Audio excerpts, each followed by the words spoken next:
Lu Feng has been trapped in a time loop, forced to relive the same day over and over, each time fighting monsters until dawn resets everything. It all began when the world fell into chaos. Strange gates, known as Shadow Realms, suddenly appeared out of nowhere. These gates were infested with monsters, but with their arrival also came the awakening of humans, individuals who gained supernatural powers. Those who awakened became hunters, a kind of warrior who risked their lives entering these realms to wipe out the creatures within. Among them was a rookie named Lu Feng, who once ventured into a gate called the Obsidian Ruins with his senior teammates. But, being the weakest member, he only survived because his seniors sacrificed themselves to protect him. That was when he got trapped in a time loop. No matter what he tried, every dawn dragged him back to the beginning. And so, attempt after attempt, he kept fighting, desperately trying to save his friends. What started as a helpless struggle turned into endless repetition spanning thousands of years. Over countless replays, Lu Feng mastered everything. He memorized every path that led to his comrades' deaths. He learned how to defeat the final boss single-handedly. In fact, centuries of repetition also gave him the chance to learn some absurd skills, such as performing surgeries, piloting jets, hacking systems, mastering board games. You name it, he learned it, and yet none of it mattered.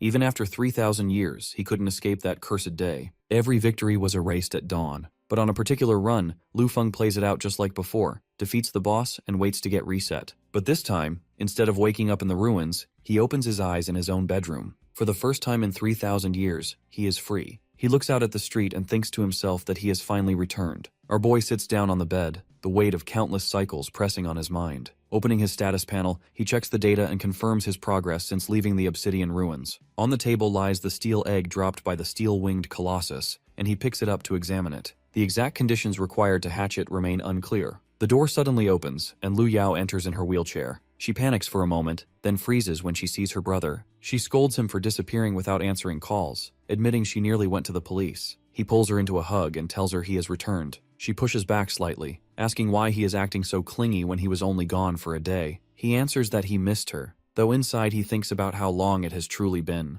When she presses him about his absence, he explains that there was an emergency at work, that he covered extra shifts, and his phone had died. He asks her not to stay angry and promises to buy her the repair kit she wanted once he gets paid. She sighs and lets it go, saying she will cook dinner. He immediately lists all the food he wants, and from the kitchen she shouts that she will cook what she wants instead. His thoughts drift back to the car accident that killed their parents and left Lu Yao's legs injured. She once told him she would live on in their place, and he swore he would help her stand again. In the present, our protagonist walks into the kitchen and tells his sister that while working, he also studied surgery, promising that one day he will operate on her legs. She snaps at him not to treat her as a practice subject. On the television, the news reports on the gates that appeared 5 years ago and how they changed the world. Many people were drawn into shadow worlds where they had to fight for survival. Those chosen became awakeners, gaining strength and new occupations, yet still lacking control over their fate. The report explains that awakeners usually enter shadow worlds by choice, though sometimes they are forced inside. Legends claim the worlds will only disappear once a god-grade shadow world is completely cleared. The broadcast introduces Alston, leader of the Art Guild and the strongest awakener, praised as a protector of the light and a figure of justice, swearing to set all awakeners free. Lu Feng reacts bitterly, thinking to himself that no one knows Alston's true nature. To the world, he is seen as a savior, but in reality, he was once gravely injured and devoured every awakener in a cycle just to survive, killing everyone, including himself. His true goal is to dominate the world and claim the throne of a god. Our boy knows he cannot confront him yet, so he must avoid Alston until he becomes stronger. His thoughts turn toward luilding his own guild, remembering Luo Shui, Lao Bing, and Anya, his companions from past cycles. Using the formula a scholar in the shadow world once gave him, he decides to name the guild Breaking Dawn. With the next forced mission being catastrophe grade, he resolves to protect his companions. His sister calls him for dinner, and he steps away from his desk. On the shelf behind him, the mechanical egg begins to crack. At the Awakener Service Center, a broadcast of Alston plays. Many dream of joining ARC, convinced it is the only path worth taking, while some laugh at the idea of forming new guilds since they believe only ARC can guarantee safety and glory. Lu Feng stands at the counter and asks to register his own guild. His level 9 status sparks disbelief and mockery since founders are usually top awakeners far above his level. The clerk warns him that he must provide an item from an A-class world to prove his eligibility. Whispers spread that he is wasting his time, and that a rookie like him could never qualify. Our protagonist places the mechanical egg on the counter,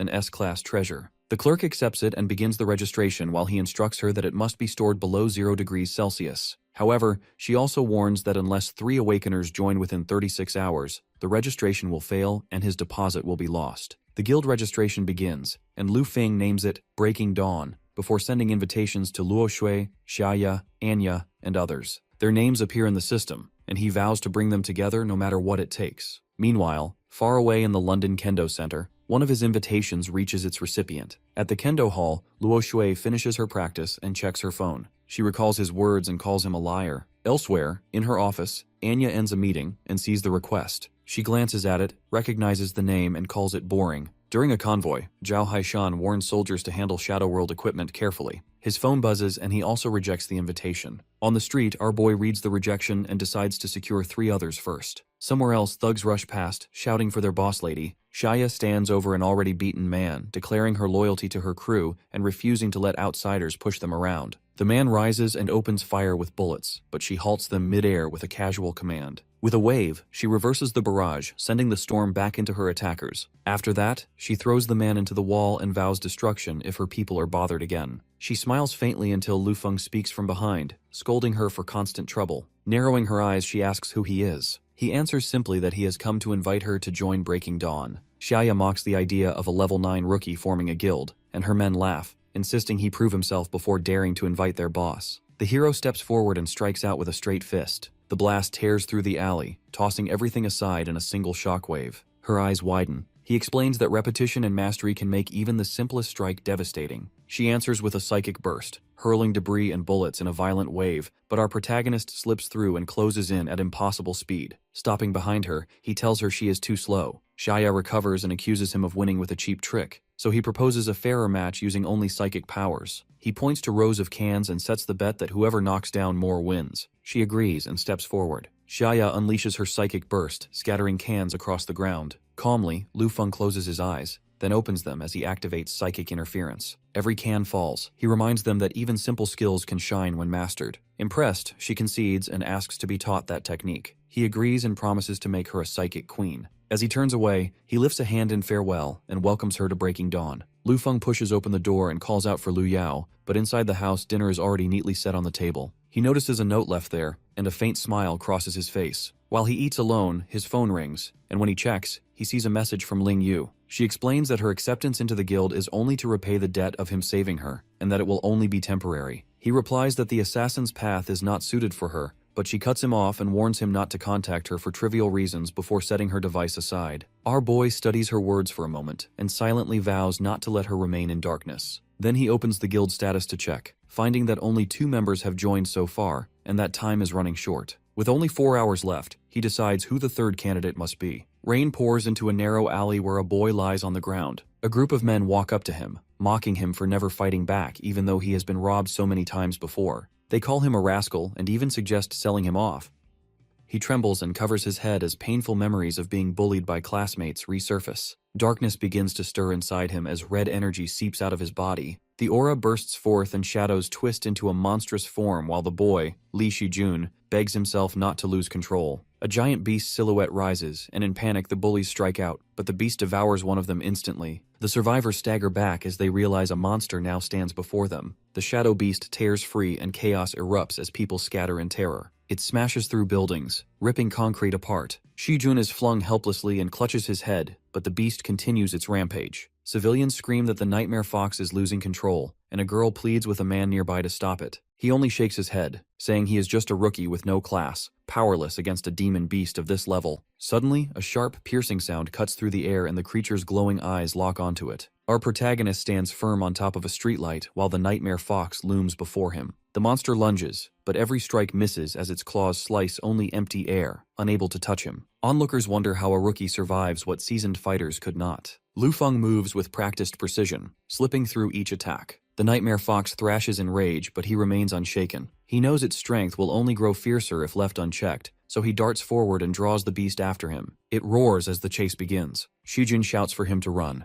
but instead, the rookie grabs him and holds him tightly as the Nightmare Fox towers above. He orders the shadows to disperse, and the dark energy flows back into Shijun's body. The boy gasps in relief, thinking the beast still recognizes him, but Lu Feng corrects him, explaining that the demon beast is not separate from him. It is him. Shijun stares in shock as realization dawns that the monster is part of himself. Memories return of his first encounter in the shadow world when the power had split from him at level 1. The guild founder explains that the more he tries to suppress it, the more violent it becomes. Shijun trembles as he asks if the demon that killed so many was truly him, and Lu Feng answers that he is an irregular awakener, rare and dangerous, and if he cannot learn control, he could one day destroy the entire city. He reminds him that he is still a good kid, someone who admires heroes like Alston because he dreams of being one himself. Shikun demands an explanation. Our boy tells him that they have survived countless perils together, and that he trusts him once more. He invites Shijun to join his guild and promises to teach him control, and Shijun finally agrees to follow him. At the gate of a D-class shadow world, a squad gets ready, but 2 members are missing, so the leader calls for recruits. Lu Feng steps up and asks to join,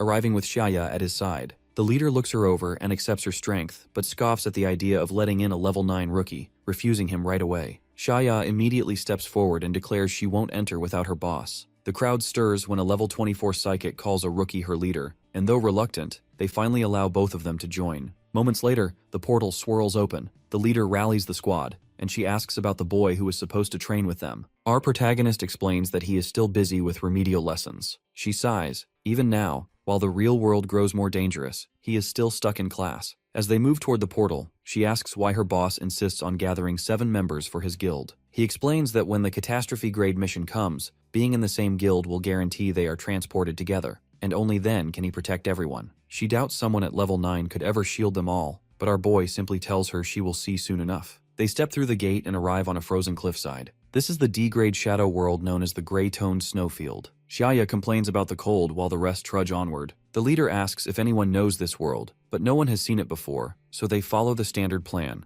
Hunt elites, collect magic crystals, defeat the final boss, then escape. Just as they agree, a woman reaches for a glowing blue butterfly, and the moment she touches it, her body begins to freeze and she screams in terror. From the trees, a storm of glowing butterflies descends, freezing everything they land on. Panic breaks out as men scream for help, their bodies turning to ice. Lu Feng calls for retreat, warning that this is Spirit Butterfly Basin and that staying means certain death. The others rush to escape while only he and Jia Ya stay where they are. Some glance back and mutter that the rookies are finished. She begs him to leave, but he refuses, saying the butterflies are not a threat to avoid but a chance for training. He calmly orders her to fight, and at his command, she unleashes a psychic burst against the rushing creatures. He tells her that for this training, she can only use psychic bullets, and each one must strike a single butterfly. She argues that it is impossible because each bullet is the size of an egg, and the swarm is too tightly packed together. Our protagonist proves her wrong by compressing his own bullets and firing with flawless precision, every shot hitting clean. Xia is left stunned by the accuracy. He explains that shrinking bullets down to the size of rice grains will sharpen her control, and that speed, angle, and strength must all be carefully calculated with each shot. She snaps that it is not as simple as he makes it sound. He then sets her task,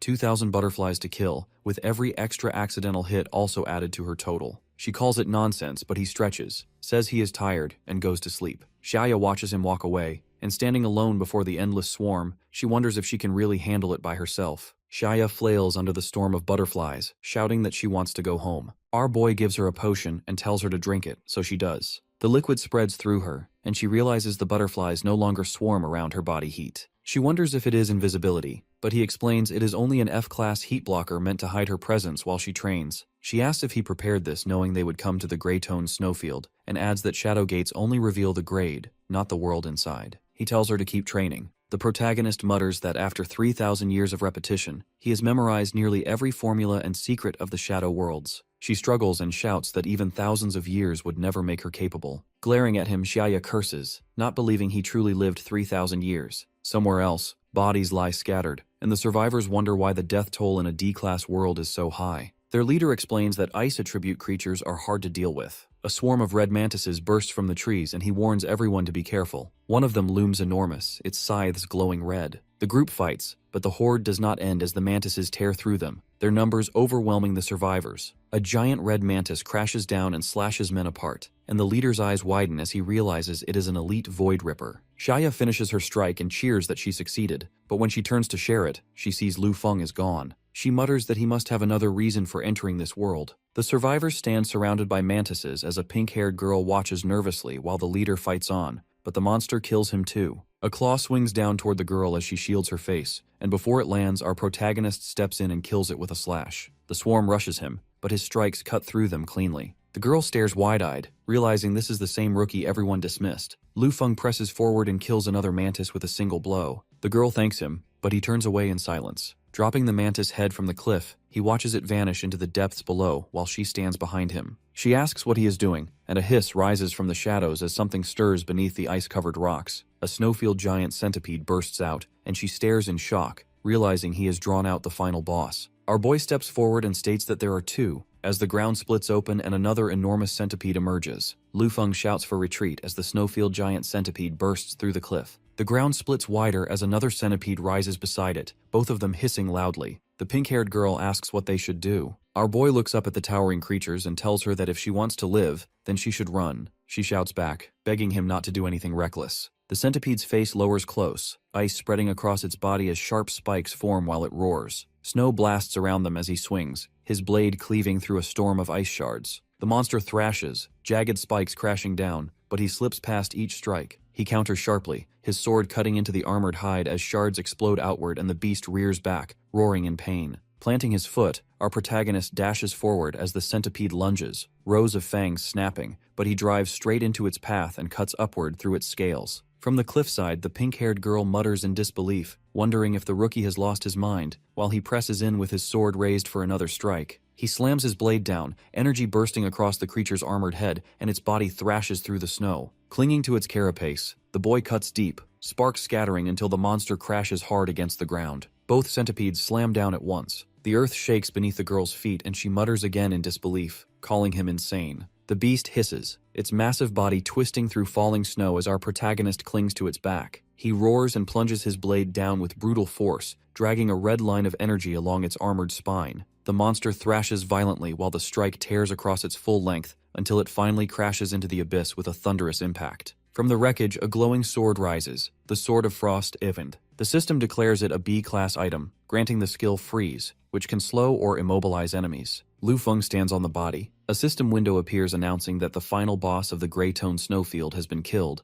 and another follows, saying all Awakeners will be transported back in 1 minute. The pink-haired girl yells in shock that the rookie actually did it. Elsewhere, Xiaya groans that she still has 15 left to defeat. The portal opens and our boy steps out with the two girls. Onlookers react in surprise that only 3 people survived, while Xiaya mutters that she nearly finished her test. He tells her she is qualified and will grow stronger in the next Shadow World. She asks if they are heading into another right away, but he says no, and tells her to rest for 2 days since he has something else to do. In another place, a man argues with Anya, insisting that he worked under the old president for decades, and that firing him now for failing a single contract will stain the late president's reputation. She listens to his pleading and then cuts him off coldly, accusing him of trying to threaten her by dragging the company's reputation into it. He denies it, but she lists his past gains and warns that she could hand everything over to the police. He panics and begs for mercy in the late president's name. She agrees only if he returns all embezzled money, sells his property and shares, and accepts being sent to the nursing home for employee families until he dies. He agrees and leaves. Later, a secretary tells her they turned away a man who claimed to be her companion and suggests filing a police report. She dismisses it, saying he is just a harmless weirdo, and tells the staff to keep working. Afterward, Anya drinks tea by the window overlooking the city. On the street below, Lu Feng waves up at her with a grin,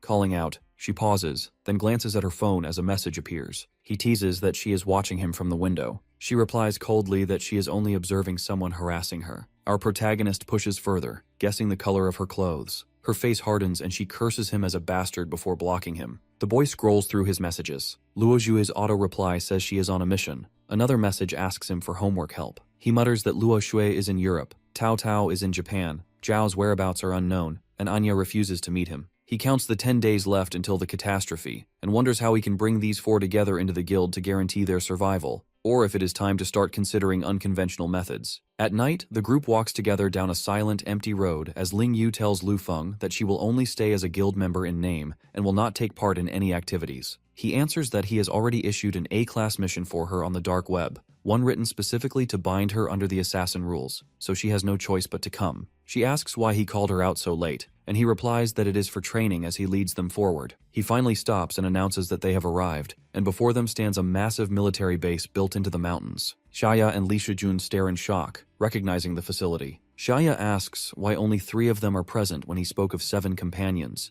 and our protagonist replies that the rest will join sooner or later. At the gates, Shijun looks around uneasily at the emptiness, and asks why no one is there, and Lu Feng explains that he has already invaded the base's network. He tells them that by the time he finished his hack, the system itself declared 15 days of emergency maintenance and ordered evacuation. Xiaya cheers at his skill, calling him an amazing hacker. Our boy explains that he had too much time and ended up learning all sorts of random skills just to pass it. At the gate, he places his hand on the scanner. The system authenticates him as the highest authority, and the voice welcomes them to the N805 military base. Inside, they ride the lift down to the S-65 Aerospace Virtual Training Room. Shujun looks around, asking where they are, and our boy tells them this is where astronauts are trained. He clarifies that he only intends to use the astronaut equipment for their own training. Ling Yu dismisses the idea, saying astronaut training means nothing to her and she will not waste her energy on it. But the machines activate, timers flashing 10 minutes, 15 minutes, 30 minutes. Ling Yu sits strapped into the simulator, insisting she will try again and survive this time, while he reminds her that her simulated aircraft has already been destroyed. She questions how he can alter the fixed templates, and he explains that while the templates themselves are set, he modifies the details through programming. Suspicious, she demands to know who he really is, pointing out that even top hackers could not do this. He answers that he once studied spacecraft design and cosmic ecology to pass the time. Xiaya says it feels exciting, but he reminds her she's not here to play games. He informs her he has chosen the neural plotting option to train her mental strength. She accepts the explanation while Shujun struggles inside another pod, panting hard. Xiaya points out his weakness and explains the modes, while their leader further explains that survival mode trains mental strength by dodging meteorites and storms, which is useful for psychic users, while assault mode focuses on destroying targets to build concentration, which suits snipers. With both programs set, our protagonist orders the doors shut and commands the training to continue. He steadies his hand on the console, announces readiness, and gives the order to take off. The simulators start. Explosions flash across the screens as Xiaya struggles with the controls. Ling Yu is thrown about, and Shujun grits his teeth as he barely holds on. Their boss instructs them to focus as he explains that the mixed mode strengthens mental resilience, concentration, and emotional control, and he reminds Shujun to use the breathing technique. Time ticks down on the displays, 30 minutes, 26, counting lower as the group fights to endure. Exhausted, they slump back, admitting to vomiting and heavy fatigue, but our boy orders them to get up and continue. They admit he is relentless, but he only smiles faintly and tells them he is merciful compared to what awaits in the coming catastrophe-grade shadow world. 1 week later, inside the S-17 medical room, the group floats in recovery liquid while Ling Yu steps outside and adjusts her uniform just as Lu Feng enters, telling her that since she has the strongest recovery ability, it is time to test the results of her training. She heads into the S-35 Aerospace Virtual Battlefield. From the control room above, our protagonist gives the signal, and the system announces the examination has begun. A gate bursts open, and a horde of mechanical beasts charges toward her, their glowing eyes locked on her position. Ling Yu narrows her eyes as she senses their approach, then spins her weapons up and fires streams of bullets that tear through the first wave. Explosions ripple across the arena as she calls for more enemies to come closer. The machines roar in response and suddenly shift into double speed mode. She steadies her stance. Clashing with the swarm, she kicks one beast aside and continues shooting while flipping through the air, raining fire down. She notes their speed has doubled. From above, our boy praises her but remarks that he still needs to adjust her heart rate.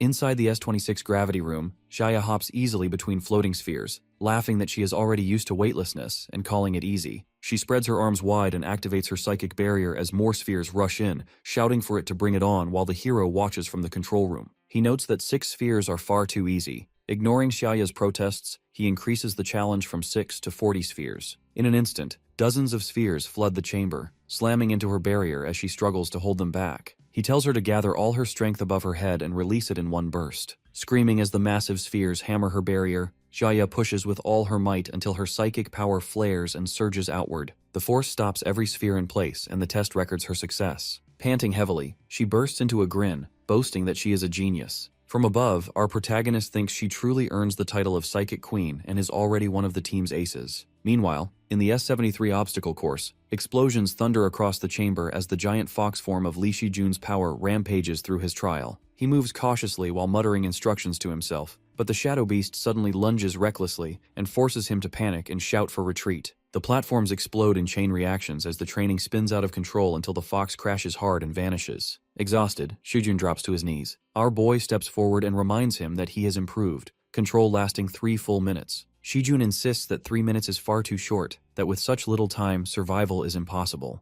The hero answers that even 3 seconds of control can be enough to decide a battle if the power itself is devastating, and he reaches out his hand as he declares that Shijun has passed his test too. Outside the fortress, Lu Feng gathers everyone and announces that training is officially over, then tells them to rest. Xiaya stretches eagerly, saying she wants to fight real people again, while Ling Yu and Shijun groan at the thought of the homework waiting for them. Looking ahead, our protagonist plans to use the next 3 days to grow stronger before the catastrophe-grade Shadow World begins. Lu Feng lies in bed sleeping when his phone rings, and he lazily answers, only to be scolded by his sister, furious about what he did yesterday. She yells she'll never let him cover her shifts again, asking why he meddled with everyone's work. Our protagonist just laughs it off, saying he had nothing better to do. She angrily calls him a bastard and warns him never to show up at her workplace again before the call cuts off. Sighing, he mutters that his sister is never satisfied. The boy stretches on the bed as another notification appears. A message from Tao Tao reminds him of their homework deal, and he refuses at first, saying he needs to level up in Shadow Worlds. She presses him,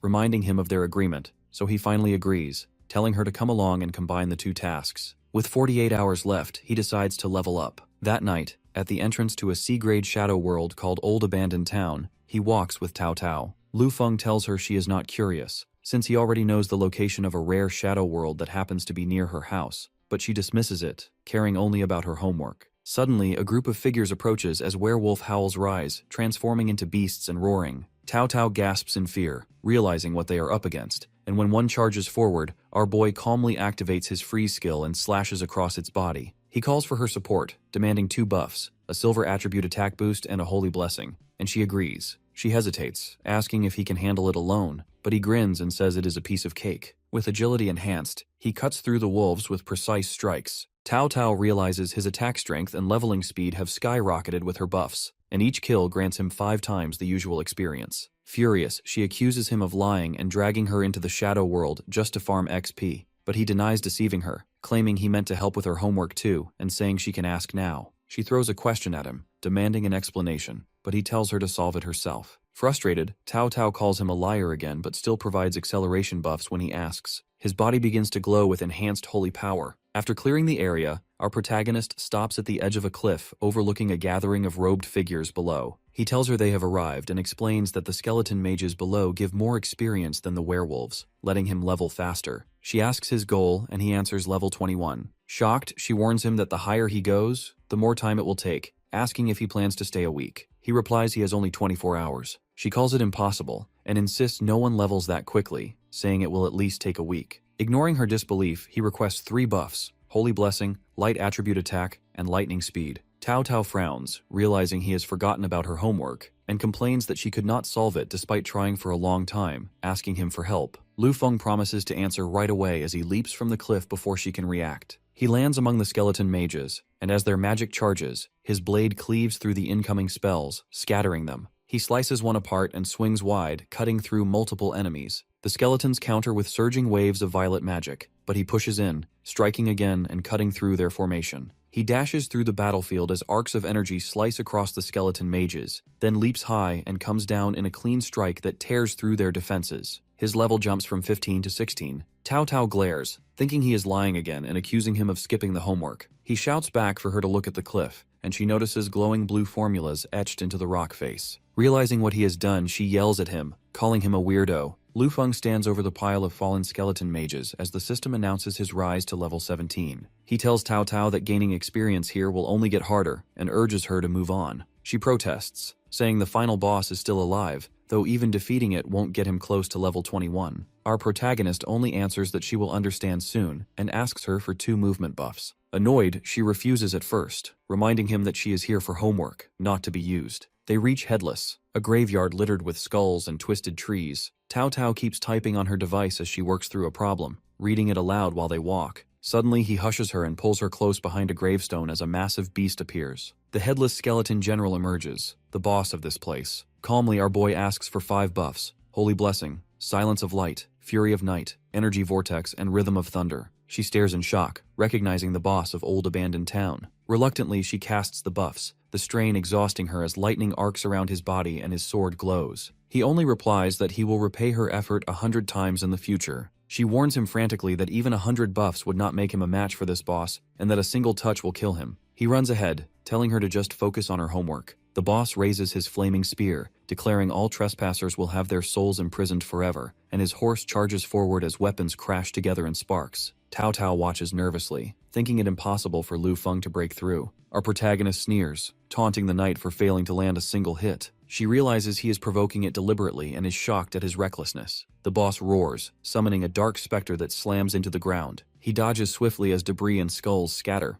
Cao Cao narrows her eyes, realizing his true intent. He is not trying to defeat the boss directly, he is using it. As he leaps across the battlefield, he challenges the knight to keep up, baiting it into pursuit. The armored beast charges recklessly and slams straight into a narrow crevice, wedging itself between the boulders. Cao Cao realizes he deliberately trapped it and calls him despicable. He orders her to cast Fire Pillar. Hesitant, she obeys, summoning a towering column of flames. Exhausted, she warns she will burn him too if the final companion is not worth it. When it is over, she tells him he only used her to get the kill and calls him despicable. He replies that nothing is despicable in war, as she says they are finally done. But Lu Feng says it is too soon to think of leaving, and charges in once more, and the system announces his rise to level 19. Cao Cao laughs, saying he messed up this time because the boss is dead and they will be transported out before he can reach level 21. Calmly, he asks if she heard any notice of completion. She freezes, realizing none was announced. Suddenly, the knight revives in blazing purple flames. She panics, demanding how it is possible, then realizes our protagonist used her enchanted seed of light to forcibly resurrect it. Shocked, she watches as he dives back into combat. The boss's massive axe swings down, but he counters with golden strikes. After a flurry of precise slashes, his blade pierces through the monster's core. The system declares the final boss of Old Abandoned Town has been killed, and a notice follows.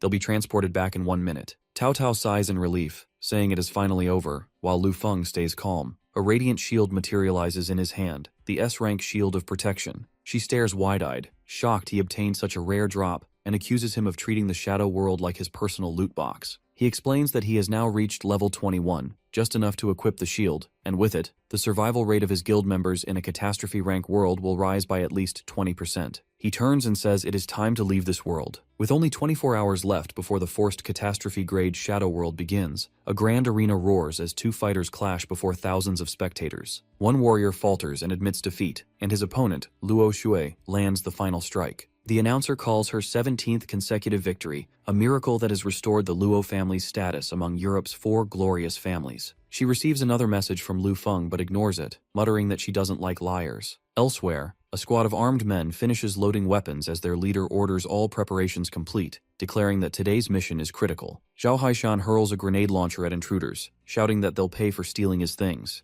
The explosion shakes the room, but he mutters bitterly that scammers always target the elderly, and swears he won't fall for a single trick again. At the same time, a presentation begins as Anya introduces her company's 5th-generation medical nanobots, explaining their breakthroughs in healthcare for the elderly, late-night workers, and people living alone. Before continuing, she suddenly points at someone in the crowd and orders security to remove him. It is our boy, and guards drag him away as he protests loudly. An observer wonders why the president always recognizes this same weirdo immediately, and if her repeated encounters with him are starting to affect her. The countdown ticks lower until only 3 hours remain before the catastrophe-grade shadow world begins. Our protagonist gathers his guild members on a video call, his face tired from a press conference. Cao Cao fiddles with her phone until he scolds her, warning that what he is about to say could determine their survival. He explains they have 3 hours before being forcibly transported into a random shadow world. At best, it could be catastrophe grade B rank, more likely A rank, and if unlucky, even S rank. Shock spreads among the group as they imagine the danger. He lays down strict rules, telling them never to stray more than 50 meters from him and always to stay alert outside designated safe zones. When asked about the 3 missing members, he says fate has not brought them together yet. Cao Cao pouts and calls him a horrible old man,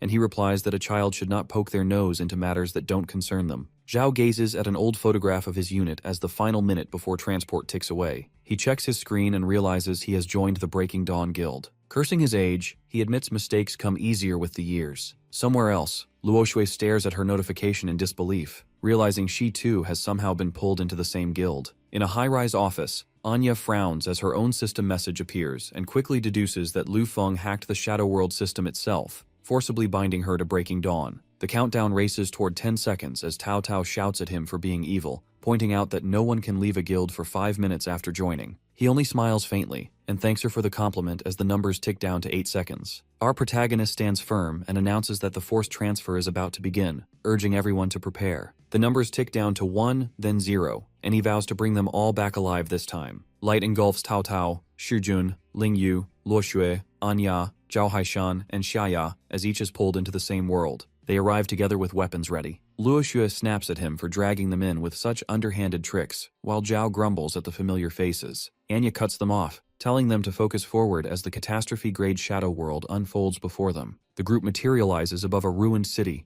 half engulfed in flames and the other half frozen solid in ice. Shijun stares and asks what this place is. Anya explains that it is an S-rank catastrophe-grade shadow world, known as the capital of ice and fire. Legend spoke of it, though few believed it was real. Lu Feng elaborates further, telling them that at the center lies the Death Ring, with one side of ice and the other of fire, and the ring constantly expands. Once the entire city is consumed, the world itself will collapse. He says this is why he gathered them at any cost, because the capital of ice and fire is infamous as the shadow world of certain death. The Death Ring spreads wider, its frozen side sealing buildings in ice while its blazing side swallows the streets in fire. Some speed away on motorcycles or trucks, others leave companions behind in panic. Our protagonist remarks that many have come into this world, but the more they scramble to flee, the closer death hunts them. Anya tells him they still cannot abandon hope. When asked about a plan, he explains that the first step is to uncover the world's origin. He recalls the capital of ice and fire, once a thriving high-tech city that was destroyed by its own creator, an inventor named Steelheart. The man constantly altered his body with machines, and while trying to merge with an ultimate energy chip, he lost control. His unstable body released both fire and ice that consumed the city and formed the catastrophic shadow world. Shaya adds that the only way to end this crisis is by defeating Steelheart himself. She presses for his location,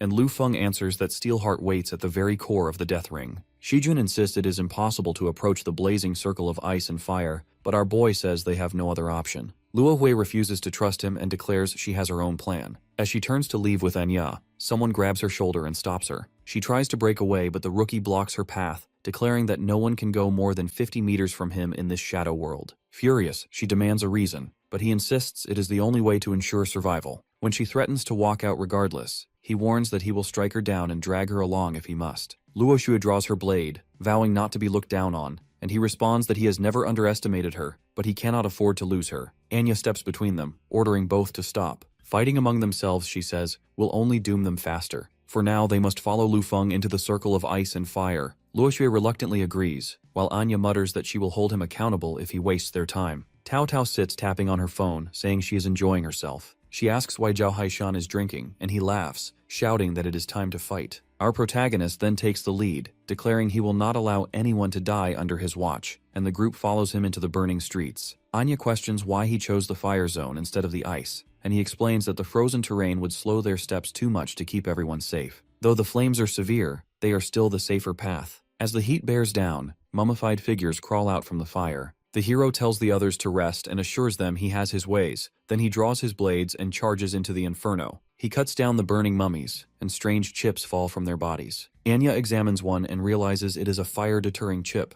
proof the monsters were created through technology. She explains that with these chips, they can move through the flames safely, but only for 3 minutes at a time. Lu Feng quickly calculates that the Death Ring expands every 30 minutes, and after 4 expansions, the world will collapse. Tao Tao points out that leaves just 2 hours, and for 8 people to survive, they need 320 chips. She mutters it is cruel to make a child work, but he tells her to stop fooling around. More monsters suddenly appear from the fire, and Luo Xue warns everyone to stay alert. Our protagonist calls Tao Tao for a group buff. She nods, lifts her staff, and begins channeling support magic as the team prepares. The group charges forward under Tao Tao's glowing buffs. Joe roars that only the strongest drink belongs in battles. The mummified monsters surge, but the team pushes back hard. Anya slices a clear path. Luo Xue fights alongside her with blades flashing, and Ling Yu asks for her next target, calling the guildmaster by title. She tears through enemies and throws their remains into the fire. The squad fights deeper into the burning zone, their coordination sharpening with every strike. Shijun trembles, and Shaya warns him harshly not to lose control. Our boy cuts through more foes and reminds everyone there are only 15 minutes until the Death Ring expands again,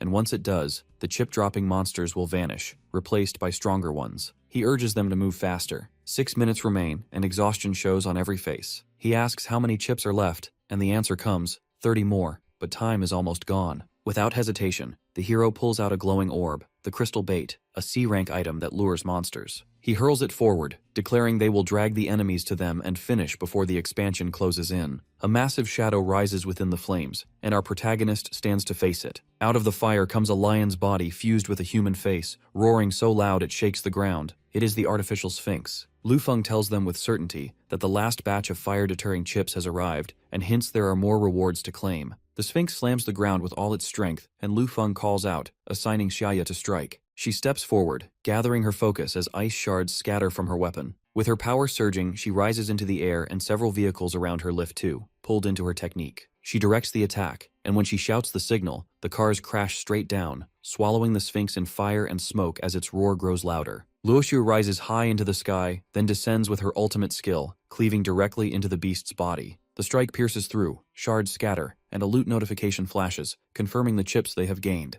The team steadies themselves in the blazing aftermath while our protagonist smiles, speaking calmly. He hands Luo Shui a newly dropped ring and she blushes, flustered by the gesture, while he explains its practical use. She reluctantly accepts. Black mist assassins suddenly appear above, their leader holding Ling Yu hostage as he demands the fire-deterring chips and threatens her life if they resist. Luo Shui demands to know who they are, and Ling Yu answers that they rank among the top 10 in the underworld. Our boy orders Anya to hand him all the chips, then steps forward and asks the leader if Ling Yu will be freed once he passes them over. The man warns him not to try anything else since his men are everywhere. The hero acknowledges Black Mist's reputation, but offers to let them check the items first. The masked leader demands they be thrown immediately. Lu Feng counts down calmly before giving the command. He crushes the chip in his hand, and at once his allies realize it is the signal, so they crush theirs together. Light energy surrounds them as the death circle expands. The enemies panic and cry for help, but one by one they fall. Ling Yu steps forward with a glowing barrier as the assassins trapped inside burn in the spreading fire. Cao Cao shouts in surprise as the protective shield activates, realizing the girl had been marked long before. The power allows her to share fire immunity directly. Anya watches, shaken by the foresight behind this move. The protagonist calls everyone to follow,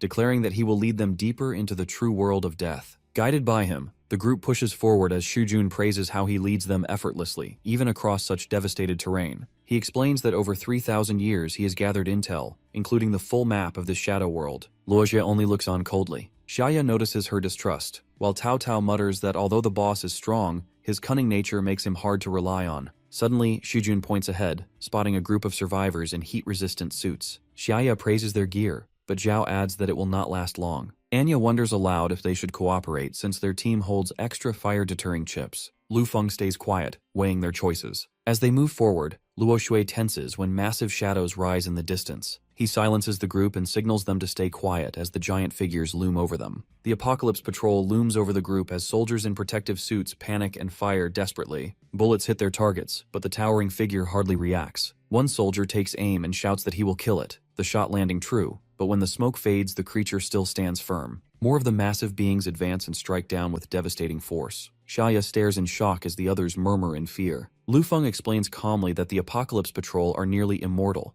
hitmen of the shadow world, and that facing them directly only means certain death. He orders the group to rush toward the Death Ring's center, while our protagonist diverts the monsters alone. When Luo Xue insists on going with him, he knocks her unconscious, calling her too stubborn to listen. He readies the group, telling them to take care of one another, then steps forward by himself. Cao Cao begs him not to die, but our boy answers firmly that survival is non-negotiable. He then charges ahead, drawing the towering monsters toward him. The others seize the chance to retreat, though worry lingers as they see the beasts surrounding him. Some hold on to confidence that he will endure, while Luo Shui moves her hand slightly. The monsters strike, but Lu Feng meets them head-on, dodging their massive blows and slashing with precision. Though the creatures regenerate, he smirks, knowing even 10 seconds of delay is enough for his plan. The giants swing wildly and he waits patiently until one misses wide. Then he dashes forward, stomps on his sword to launch himself upward, and lands on the giant. His blade cuts clean, forcing the monster to stagger back. The others thrash in chaos, striking each other as our protagonist presses harder. One collapses into a building and he prepares to take advantage while they are distracted. He leaps to grab the wall ahead but realizes he will fall short,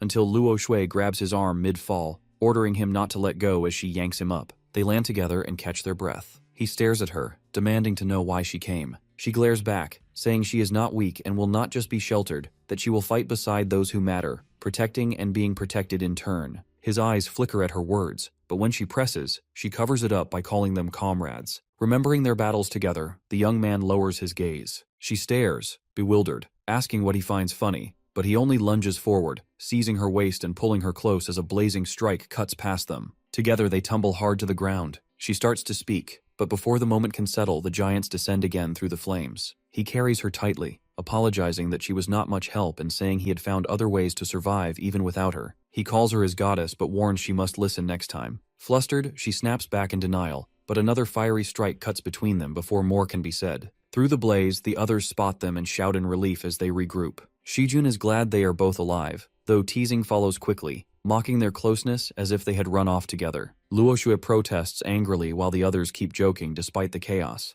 The ground shakes violently and rubble blocks their path. The group trembles as they realize there is no escape forward, and behind them, the three giants already stand, leaving no way back either. Yet our protagonist steps forward and declares firmly that he will not let a single one of them die. The giants march through the flames while the group scrambles upward, following their leader. Confusion rises as they wonder why they are climbing higher when danger is closing in, but Anya mutters they should trust his instincts. On the stairs, Tao Tao stumbles and yelps in pain, but Luoxue quickly hoists her up and orders everyone to keep moving. At last, they reach a reinforced gate deep inside the structure where the flames weaken, the floor built with materials that prevent collapse. Lu Feng declares that this is the city's defense center where the command system lies. Luoxue argues that hiding won't matter once the Apocalypse Patrol team arrives, but our boy cuts her off, saying firmly that this is not hiding, it is survival. He lays his hand on the gate and a holographic key appears, unlocking the door. Anya asks how he could possibly know this, and Jaya says their boss knows everything. Inside the defense center, the group stares at the massive control systems as our protagonist works the console. Outside, the Apocalypse Patrol looms with their eyes fixed on the fortress. Shijun notices someone standing on one of the giants holding something in his hand, and Anya explains that they are puppet crystals, rare S-rank consumables that allow total control over puppet-type beings. The enemy is using them to command the Apocalypse Patrol. The group realizes these are not mindless monsters but controlled weapons, directed by the masked man from earlier, and they will not stop until revenge is taken for their fallen. Lu Feng assures them the fortress can transform into a mechanical stronghold that the giants cannot breach. He then calls Tao Tao forward and tells her to follow his instructions carefully. She protests, overwhelmed, but he insists she can do it. Outside, enemy guild members gather with their leader gripping a glowing crystal and vowing to make the rookies pay for killing their vice guild leader. Steam hisses as the mechanism activates, and outside, the masked leader stares in shock, realizing too late what is coming. A thick fog gushes out, blinding the towering Anubis giants. Our protagonist steps into the haze and orders Tao Tao to maintain the fog, declaring that it is his turn now. In the smokescreen, he darts between the giants, slashing with precision and forcing them back before they can react. Lu Feng leaps out as the masked leader snarls, gripping his crystal as he accuses the group of a cowardly sneak attack and swears death upon them. With a roar, he swings his weapon down, unleashing his ultimate skill, the Scythe of Judgment, aiming straight for our boy. The scythe crashes down, but a golden barrier bursts to life around him, the shield of protection, leaving the enemy wide-eyed in disbelief. He cannot comprehend how a mere level 20 Awakener without a class could block an execution strike from level 40. Calmly, Lu Feng explains that the shield nullifies any attack below level 50. Without pause, he presses forward, twin blades flashing with precision as the masked man staggers back, his grip on the crystal weakening. Gunfire erupts as Ling Yu fires her rifle, blasting enemies one after another while the enemy struggles to maintain control. With perfect timing, the hero seizes the moment as his hand glows and he takes command. At once, the Apocalypse giants halt, their allegiance swaying as they await only his next order. The group watches, some marveling at his strength, but he announces that he will face the final boss alone, and the rest must stay behind. Luoxue protests immediately, saying it is too dangerous, but he turns to Anya and entrusts her to protect Luoxue while he promises to lead everyone out alive. Reluctantly, they agree, whispering that perhaps he truly can create a miracle against Steelheart. Jia then vows that if his comrade returns, they will share a drink together. Only 30 minutes remain before the final expansion as snow and ice spread across the city, burying buildings, cars, and streets under a frozen shell.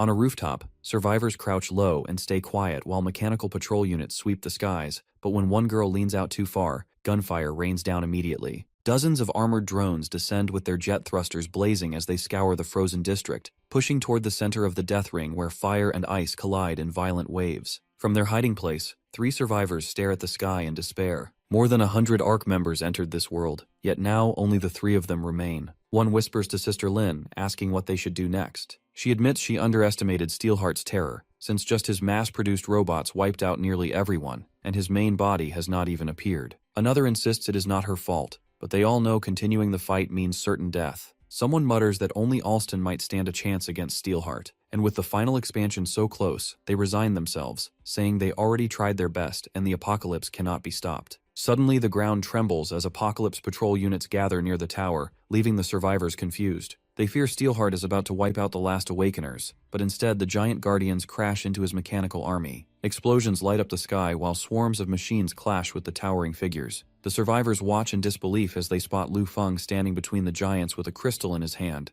the same rookie from Black Ruin City who defeated the final boss there. Warning sirens blare as Steelheart's automated defenses activate, releasing wave after wave of drones into the sky. Robots and patrol giants collide, beams and missiles streaking across the battlefield while every swing of the Guardians scatters machines apart. From cover, the three realize the tide is shifting. Though nearly 2/3 of the patrol giants are lost, the mass-produced robots lie destroyed. They wonder how our boy became so powerful in such a short time. He was barely level 10 before, yet now he commands this kind of might. One whispers that he is still only level 21, a rookie daring to stand against Steelheart himself. The giants advance toward the tower while inside the control room, his allies watch. The final battle is about to begin, and they stand together, telling their boss that he has this. The controlled giants march in formation as our protagonist leads them to the Sky Tower's base, ordering them to strike its foundation and bring Steelheart down. They obey, their weapons pounding the base as explosions tear through the lower floors until the massive tower begins to collapse. Steelheart's chamber bursts apart and his augmented body rises from the wreckage, eyes burning. He roars at the interruption, declaring that weak mortals have no right to disrupt his evolution, and his scream shakes the battlefield as he vows to kill every last one of them. The countdown keeps falling, leaving only 10 minutes before the final expansion. A giant swings its golden axe down, forcing Steelheart to dodge sharply as his boosters flare, though the blade still cuts close. Snarling, he slams his fist into the giant's chest as it crashes into the ground, his blows knocking the others stumbling, yet more giants keep pressing forward with relentless strikes. Suddenly, a shimmering barrier flares to life around him, absorbing the storm of attacks. He laughs coldly, mocking them and raising his arm to unleash a storm of blazing energy, vowing to show them what it means to drown in firepower. His energy shield shrugs off every blow from the Apocalypse Patrol as their combined strikes crash uselessly against it. Guardians fall, but one lifts its massive hammer and slams down hard.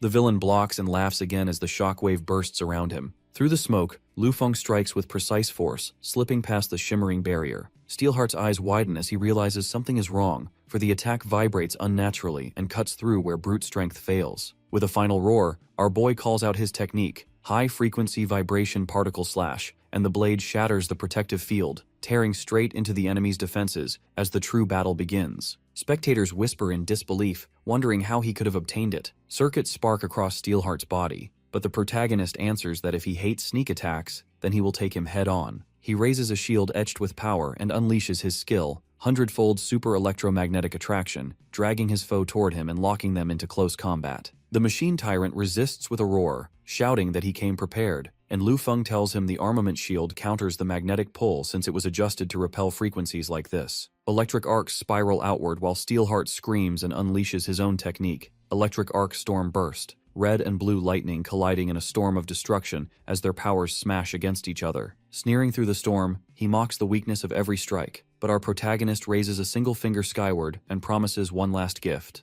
A glow erupts above as the air trembles and orbital cannons align. The cyborg looks up, watching deadly crosshairs form in the sky before beams lance downward. The impact hurls him into the ground, tearing his body apart. Yet his systems roar back to life, energy recovery surging as he commands a full-body restoration. As the dust clears, Lu Feng still stands unbroken, the burning arcs of the star rail cannon poised high above, showing the fight is far from finished. Red rings spread across the burning city and panic sweeps the group, for Steelheart can restore himself endlessly as long as energy remains. A countdown begins with only 1 minute left. The foe declares victory, boasting that the death ring will engulf all life except his own. Power surges through his frame as he roars that everyone else is doomed. Our boy stays calm, holding a glowing relic in his hand as he speaks of its incubation in the world of flames, and says it is now time for it to take the stage. From the sky descends a massive form, the boss once sealed in Black Ruin City, and observers gasp as they realize this is his hidden trump card. Steelheart lunges in rage with jets firing, but the Colossus counters instantly, blades and cannons shredding through the air and overwhelming him. Caught in its barrage, the machine screams. The countdown ticks down as seconds remain, and he thrashes violently while sparks burst from his failing body. The city trembles under the blazing rings of the final expansion as allies watch in desperation, praying the plan will work. Lu Feng gives the order and the steel-winged Colossus surges forward, its claws piercing through and locking onto the core. With a final wrench, it tears the energy source free as the timer strikes 3 seconds. Steelheart screams as his body collapses just before the countdown halts. The system's voice declares the final boss of the capital of fire and ice has been slain. Light engulfs the battlefield as survivors are marked for transport back. Exhausted, they try to process what just happened, realizing the Colossus absorbed the energy core and has become even more powerful than Steelheart ever was. Our protagonist walks steadily forward with the relic in hand,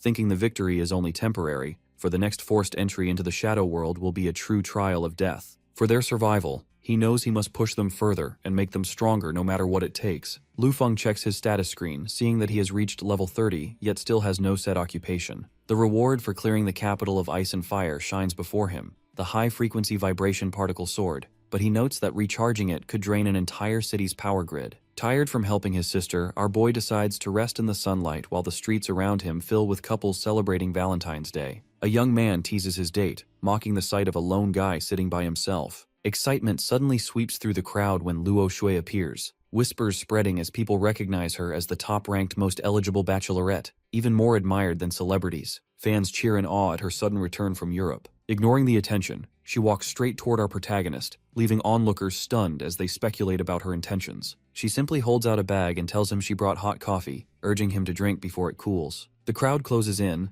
some mocking him as a vagrant lucky enough to receive coffee from Luo Shui, while others argue she is only showing kindness. He pays them no attention, only remarking that she is late. She sits beside him, and people stare in disbelief at how close she seems with him. Our boy sips the coffee, muttering that meeting in the real world is troublesome, and she apologizes, saying she had not expected it either. The crowd grows louder as cameras flash. Suddenly he grabs her wrist, pulling her along as he says they will go somewhere else, weaving quickly through the streets. Fans shout accusations, calling him a kidnapper, and he drags her into an alley, pressing her close against the wall while the pursuers rush past. When the noise finally fades, he peeks outside and murmurs that they are gone. Luo Shui demands to know why he pulled her away so urgently, but he brushes it off and tells her she will understand soon, directing her as she drives. Annoyed, she asks why she is the one behind the wheel, and he calmly admits he doesn't have a license in the real world. She follows his navigation, asking about their destination, and he explains it is a classmates' gathering, asking her to act as his girlfriend for a short while. Shocked, she protests that she has never dated before, but he counters by pointing out that she has, and when she asks if he means in one of his countless cycles, he confirms it. He offers her a deal, telling her that if she plays the role, he will solve the flaw in her family's 5 consecutive slashes technique. Luo Shui slams the brakes at a red light and glares, demanding proof. He promises to give her the solution once she finishes the task. He then asks her to say she chased him, begged him, and he finally gave in, urging her to practice at least once. Blushing, she hesitates, but eventually agrees. Sitting up straight, she practices by saying she shamelessly clung to him until he accepted. 2 pedestrians freeze when they see her driving with the protagonist sitting beside her. One curses in disbelief, while the other drops his phone in shock. The car finally pulls up in front of a towering futuristic center. Luo Shui assumes this is his classmates' gathering, but he reveals it is actually Asia's largest Awakener exchange, where items from shadow worlds are traded and auctions are held. She is startled, realizing he only brought her because her identity grants him entry. He teases her disappointment, but she quickly denies it. Inside, murmurs ripple through the crowd at the sight of Goddess Luo walking in with someone at her side, people whispering in wonder at who dares stand so close to her. Lu Feng tells her that he is broke and needs her to pay for his purchases. Irritated, she mutters that nothing good ever comes from following him, but she agrees to act as his patron for the day. Around them, Awakeners stare, suspicious of the unfamiliar man standing beside their goddess. Inside the busy Awakener Exchange Center, vendors shout about rare Shadow World goods. Lu Feng stops at one stall and picks up a glowing blue Rubik's Cube.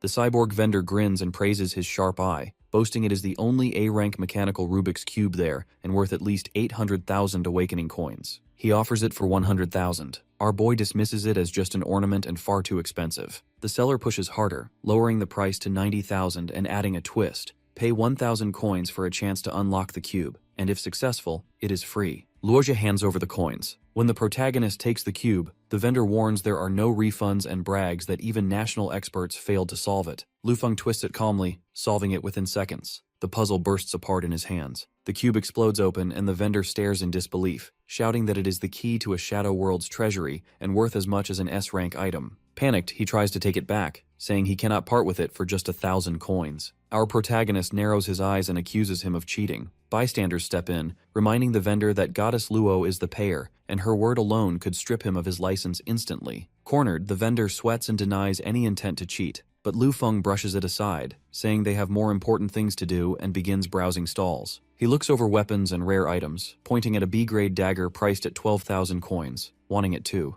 Luoji mutters that she cannot carry much more as he keeps piling things on. Onlookers mock how she pays endlessly, calling her a fool blinded by love. Irritated, Luo Shui demands to know why he needs so many items, but our boy only replies that she will understand soon. Before she can ask again, a man with red hair and spikes greets her with a grin, calling her Goddess Luo and chiding her for not informing them of her arrival. She frowns and asks who he is. The man introduces himself as Wang Meng, vice leader of Whole Guild, flanked by black-clad subordinates. Luo Shui dismisses him bluntly, saying she hardly remembers his leader, let alone him. Angered, Wang Meng questions why she wastes time on Lu Feng and mocks his purchases as nothing but cheap B and C rank trash. Before he can finish, Luo Shui and our protagonist turn away without a word. He casually places an arm around her waist as they walk off together. An announcer then declares a private auction sponsored by Luo Shui, stunning the crowd. Whispers spread quickly, with people scoffing that she must be blinded by love for a weakling, while those who met him in the shadow world quietly wonder about that word. The hall fills with influential figures, guild leaders and vice leaders. Lu Feng takes the stage and presents 5 items from Luo Shui's private collection, starting with the B-grade dagger of the Murky Knight, which boosts critical chance at night. The audience jeers, calling it worthless trash. Some storm out, mocking him for wasting their time.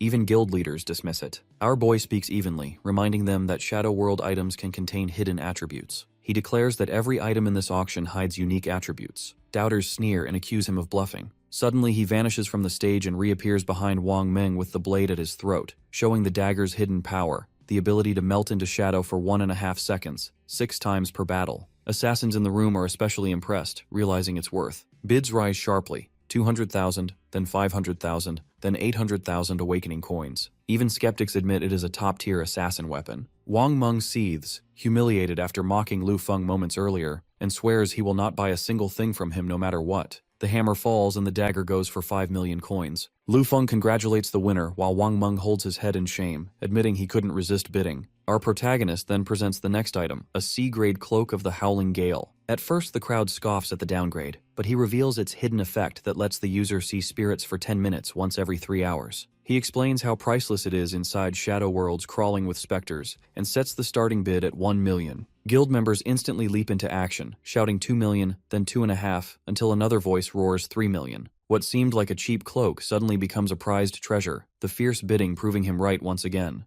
Grandpa calmly raised his hand and calls 15 million. Gasps echo as the modest item sells at an S-grade price, and whispers spread that the Hua Xin Guild must be unimaginably wealthy. The gavel slams down and Lu Feng declares it sold, offering congratulations. Some murmur that our boy lives off Goddess Luo Shui's support while selling random stall goods at sky-high prices. Yet Wang Meng thinks that while his guild doesn't rank high, they still have enough wealth to rival a nation, though he swears he won't hand over any more money. Without pause, the boy unveils the next piece as a chest opens to reveal a crystalline skull glowing with eerie light. He explains that although only B-grade, it can replace a rare A-grade grail and let warriors advance into intermediate classes at level 50, then announces the starting bid of 5 million. Hands shoot up as the numbers climb to 6 million, 7 million, then Lin raises it to 10, determined to secure another powerful fighter for her guild. From the back, Wang Meng snaps and shouts 15 million. Lin and he lock eyes as the price keeps rising. 18 million, 20, then 23, until Wang Meng roars 25. The bidding soars until Bai He of the Icebreaker Guild casually raises it to 35 million, stunning everyone.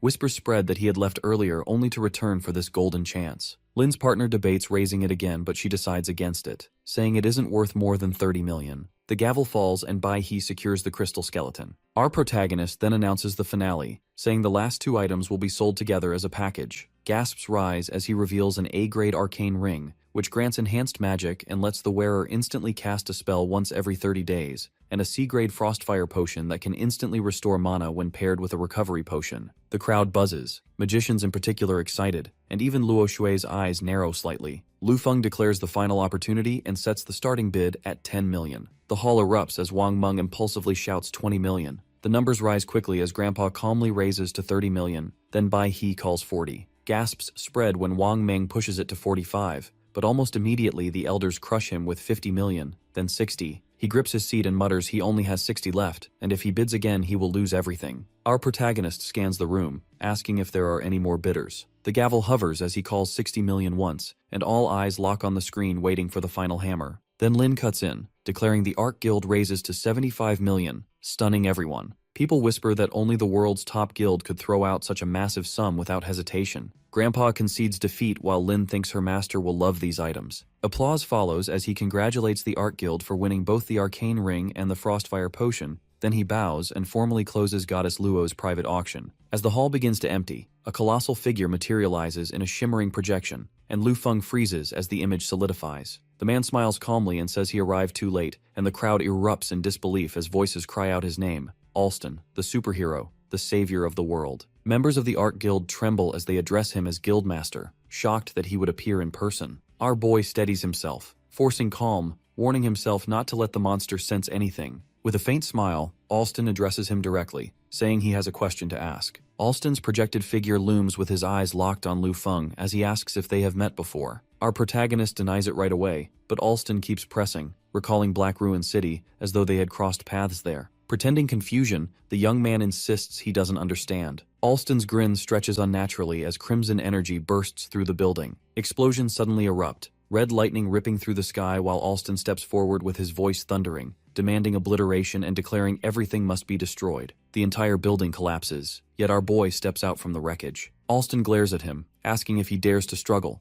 then lunges again but fails. Grinding his teeth, he slams his fist into the hero's stomach, blood spraying from his mouth. Suddenly he jolts awake in his bed, drenched in sweat with his hands clutching his chest. 3 days have passed since the auction, yet the nightmare keeps returning. He grips his head as Alston's words echo, thanking him for saving his companions and recognizing potential in him. He recalls the auction where nothing had gone wrong, where Alston never noticed a thing, and he had secured the item without conflict. Back in his room, he opens the case and places 2 treasures on the desk, a charging device and a crystal. Studying the glowing shard, the protagonist remembers its true effect. Beyond just copying A-grade items, it can replicate any S-grade gadget he has ever used, making it priceless. Holding it close, he scrolls through his skills, panels of abilities floating before him, yet he knows the basics must be abandoned. At level 30, he has to choose a new path, because Alston's strength is overwhelming. To face a god and protect his companions, he must grow stronger at breakneck speed. Suddenly a message window opens with Tao Tao's voice thanking him for the soul-gathering ring, but then she realizes he secretly deducted coins from her account to pay for it. She curses him, while elsewhere Zhao laughs over his new gravity chip. Shijun examines a berserker crystal, its destructive madness making him wonder if using it might destroy the world. At the same time, Ling Yu studies a poison silencer, her cold reply arriving soon after that she received the gift but demands nothing else be sent. The call ends as a secretary informs our hero that President Anya is waiting outside and urges him to hurry. He jokes back that if he married her, the secretary would be the first to be fired. Soon after, he steps into the car where Anya sits, scolding that he is too slow. He retorts that she is the one who usually keeps people waiting and it was her turn to taste it, then thanks her for her help. She reminds him that he saved her in the capital of ice and fire and that the lightning item he gifted her was priceless. Lu Feng hides a wry smile, knowing it was nothing more than a modified C-rank knuckle. She insists that helping him now settles her debts, but he teases her bluntness, calling her as ruthless as ever. He leans closer and remarks on the color of her undergarments, which makes her face flush red as she lashes out, calling him shameless. Though her anger simmers, a thought lingers that perhaps in this chaotic world, this very shameless man is the one she can trust most. The helicopter blades thunder above the snow as Anya sits with our protagonist and her secretary. He glances at her and says he is here to complete an important task. He lifts his hand and a glowing cube floats above his palm, leaving her shocked.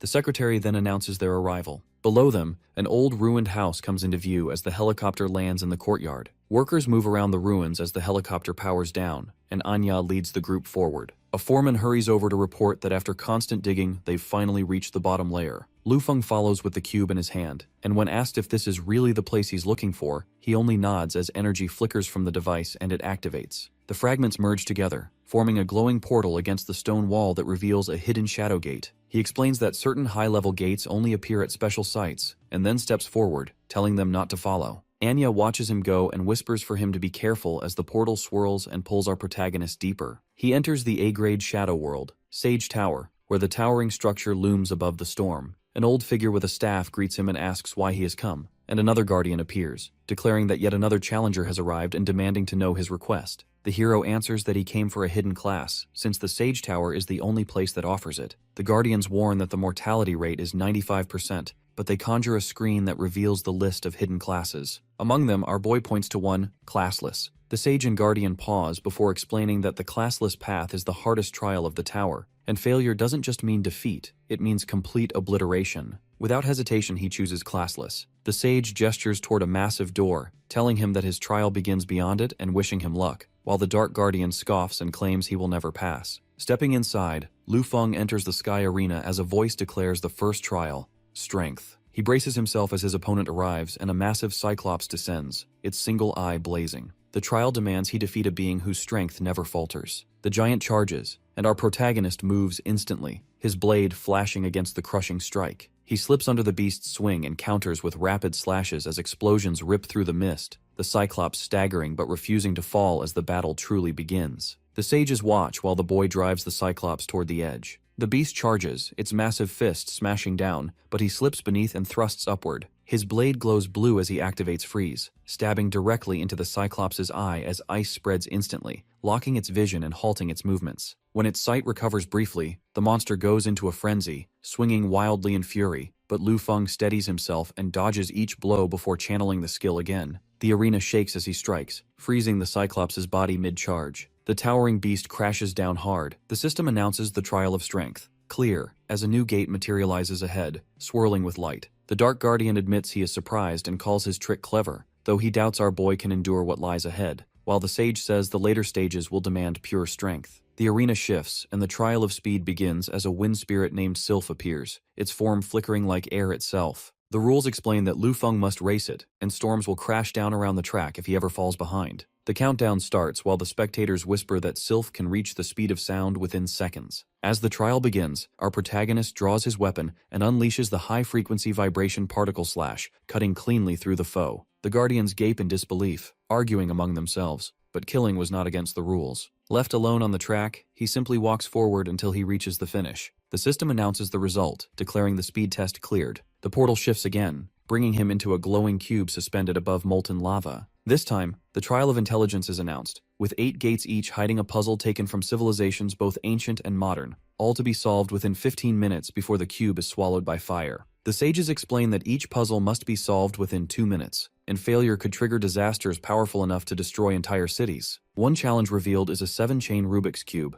a task requiring impossible precision and concentration. The Dark Guardian scoffs, saying no human could ever succeed, and that only a high-level awakener with a mystery solver profession has passed before. But the other sage counters that perhaps this awakener is different. The hourglass flips as the cube begins to sink, and the voice declares the trial begun. Our boy steps forward without hesitation, moving directly toward the hardest puzzle while the Dark Guardian laughs. Yet within seconds, he calmly works the 7-chain cube and another device at the same time. In just 46 seconds, the impossible puzzle is complete. Moments later, Pandora's box opens in little more than 2 minutes. At the 5-minute mark, the Rubik's Cube is solved, and by 10 minutes, all 8 puzzles are finished. The sages are stunned, whispering that he has broken every record. The trial of intelligence is declared complete, and he advances again without pause. One sage then asks the Dark Guardian if he still dares to bet on the next trial, since he swore he would turn into a dog if this boy succeeded. Bound by his own words, the Dark Guardian transforms into a black dog, growling that he won't change back until Lu Feng dies. The next stage begins as the trial of physique unfolds. Now the final trial looms. He steps into the last arena, where the trial of perception begins. Red eyes glow in the shadows, multiplying into an army of armored figures. The requirement is clear: defeat all the classes that exist within this shadow world. As the army rises, they march toward him. The army swarms overhead as Lu Feng runs through the forest, and the sages watching remark that no one could ever stand against all the classes at once, so escape seems the only path. Enemies give chase, shouting that the longer he runs, the worse his death will be. But our protagonist slips between the trees and vanishes from sight, leaving the pursuers confused as they search frantically, convinced he is still nearby. One of them steps on a hidden trigger, and an explosion erupts, engulfing several in flames, while others push forward only for electric pillars to surge to life, currents tearing through them and dropping them instantly. Explosions ripple through the forest as enemies are torn apart by hidden devices, with gravity bombs, Tesla coils, and sentry guns wiping out entire squads in seconds.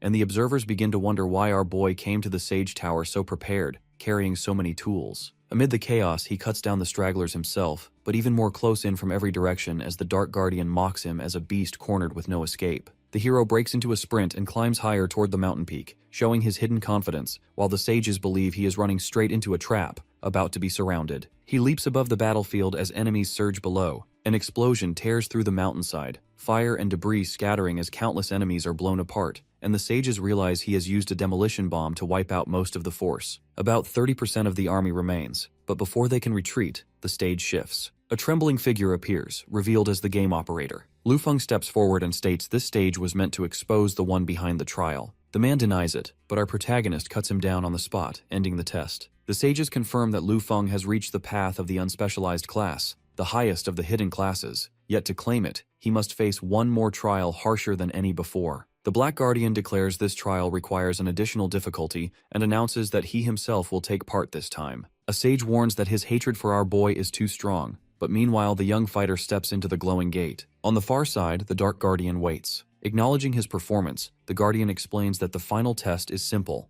a one-on-one fight, and to earn the class, he must defeat him. Dark energy surges as the Guardian transforms, his body twisting into a monstrous form, and the last battle begins as red eyes blaze and wings spread wide. It unleashes a massive beam of destructive light, but Lu Feng plants his sword and summons an ice wall. The dragon crashes against the frozen barrier, fire and frost colliding as shards of ice scatter while he braces behind the wall, holding firm. The dragon circles back, wings beating hard as it prepares another strike, and the trial of the unspecialized class becomes a battle of survival. It soars high and unleashes a storm of blazing meteors, explosions ripping through the ground as flames engulf everything. Our protagonist dives headlong into the inferno, cutting between the falling fire. The dragon bellows, but from within the smoke comes his voice, declaring the beast knows nothing of true strength. Golden light bursts forth as the Apocalypse Patrol team manifests at his side. Lu Feng gives the order, and the giants lift their golden bows, releasing all at once as the arrows slam into the black dragon's wings. Fire bursts on impact, forcing the beast to shriek and twist in pain. The warriors below keep shooting, and the wounded, enraged dragon dives straight at the defenders with fire trailing off its body. It bellows, spitting flames in spirals as it declares dominion over the world, firestorms twisting downward and scorching everything in reach. Through the blaze, one giant charges headfirst, ignoring the inferno. The dragon sneers, but the warrior raises a golden spear and swings hard, a streak of light cutting past the flames. The beast stops midair, confused because the strike seems to miss, but then our boy reveals the truth. It never missed at all. Lightning surges across his body as he descends with glowing blades, and the dragon reels, realizing too late that the first strike was only a setup. The time has come to slay it, and his attack comes crashing down, tearing through its head. The monster convulses with a scream that echoes as the blow drives it into the ground and its body falls, defeated. The system's voice rings out, declaring the result as the final trial cleared. Our protagonist stands victorious, claiming the hidden class of non-professional. The glowing panel announces his new class, a power that lets him wield every skill from all paths.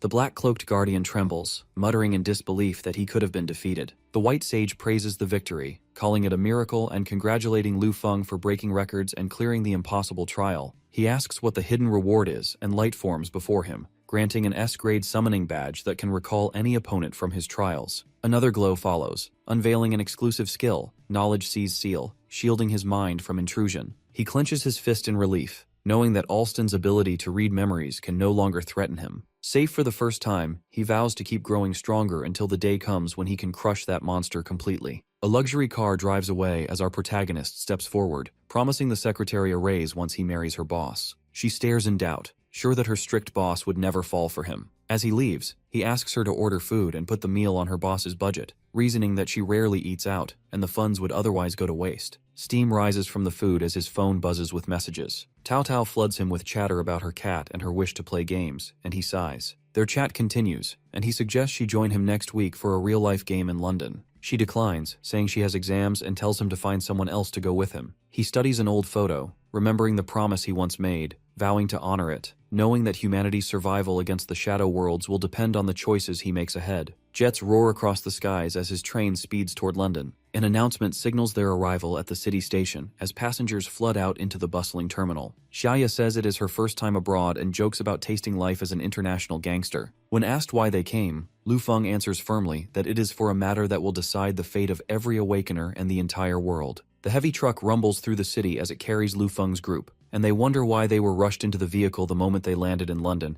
and what the real mission is supposed to be. Our boy says their task is meaningful, then turns to Ling Yu to ask what she thinks. Xiaya answers instead, saying that all tracking signals disappeared once they boarded, which proves the vehicle cannot be traced and that their destination must be top secret. The protagonist then explains their true mission, saying they are to protect someone more important than even a prime minister, and that this person's life or death could decide the survival of the entire world. The weight of those words unsettles the group, and Xiaya insists there is no one more important than her boss himself. The truck slows down, signaling that they are arriving, and soon screeches to a stop inside a massive warehouse. They step out among rows of armored vehicles, and Xiaya mutters that they were delivered like cargo. Lu Feng leads the way into a vast hall already crowded with people. Dozens of figures stand in sharp suits, their cold eyes fixed ahead. Xiaya tenses at the sight, but Ling Yu recognizes them at once as members of Devour Light, a top 10 assassin organization known for their elite skills and exclusive services. Shijun then spots another faction, armored warriors lined up in formation, members of Sky Shield, a powerful guild led by their famous shield god. From the front, a voice calls out that they have arrived, and all eyes turn to see a new group entering.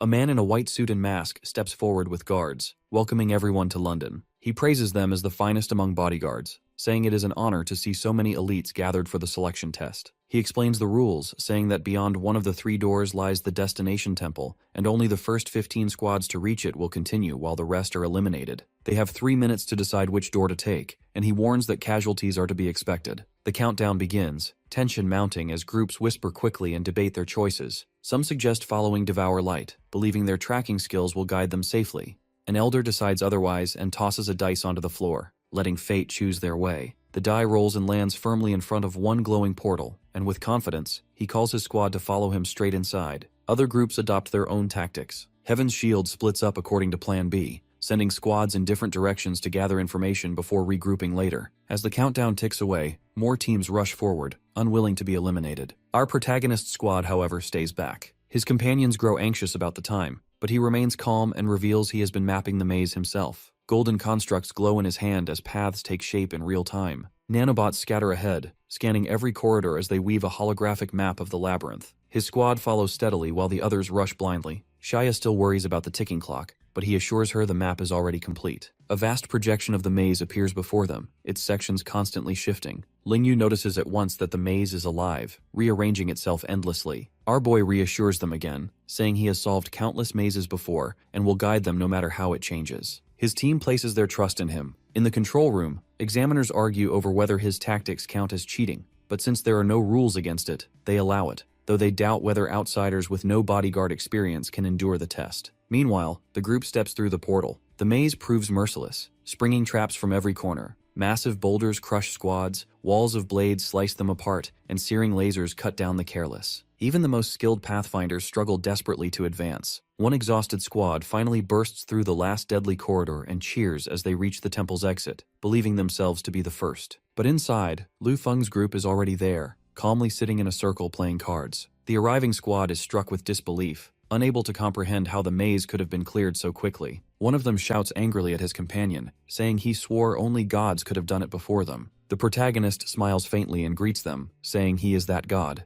The masked host congratulates the surviving teams and calls them up in reverse order based on when they arrived. Dragonfang, Saint Wing, and the others move ahead one by one, each entering the next stage. Our protagonist's group talks, and Xiaya makes Shijun nervous by saying the trials are arranged like a deathmatch, where the next team only enters after the one before is wiped out. Lu Feng reminds them that no one from his squad will die here. Before they can step forward, an older man walks up to Ling Yu and calls her by her codename, Zero. He mocks her for joining what he calls a ragtag group, saying she belongs with Devour Light instead. She answers him coldly, but he doesn't stop and offers her a place under their powerful banner. Our boy cuts him off, accusing the old man of trying to steal his people right in front of him. The man fires back, saying the only reason they won first place was through cheating and warns that even with Zero, they will be eliminated soon. Devour Light threatens them and declares that they won't see them on this mission, but when it's over, they will settle things properly. The hero turns back to his team and reminds them no one can harm them. Then the announcer declares that the first team to reach the temple will now begin the next trial.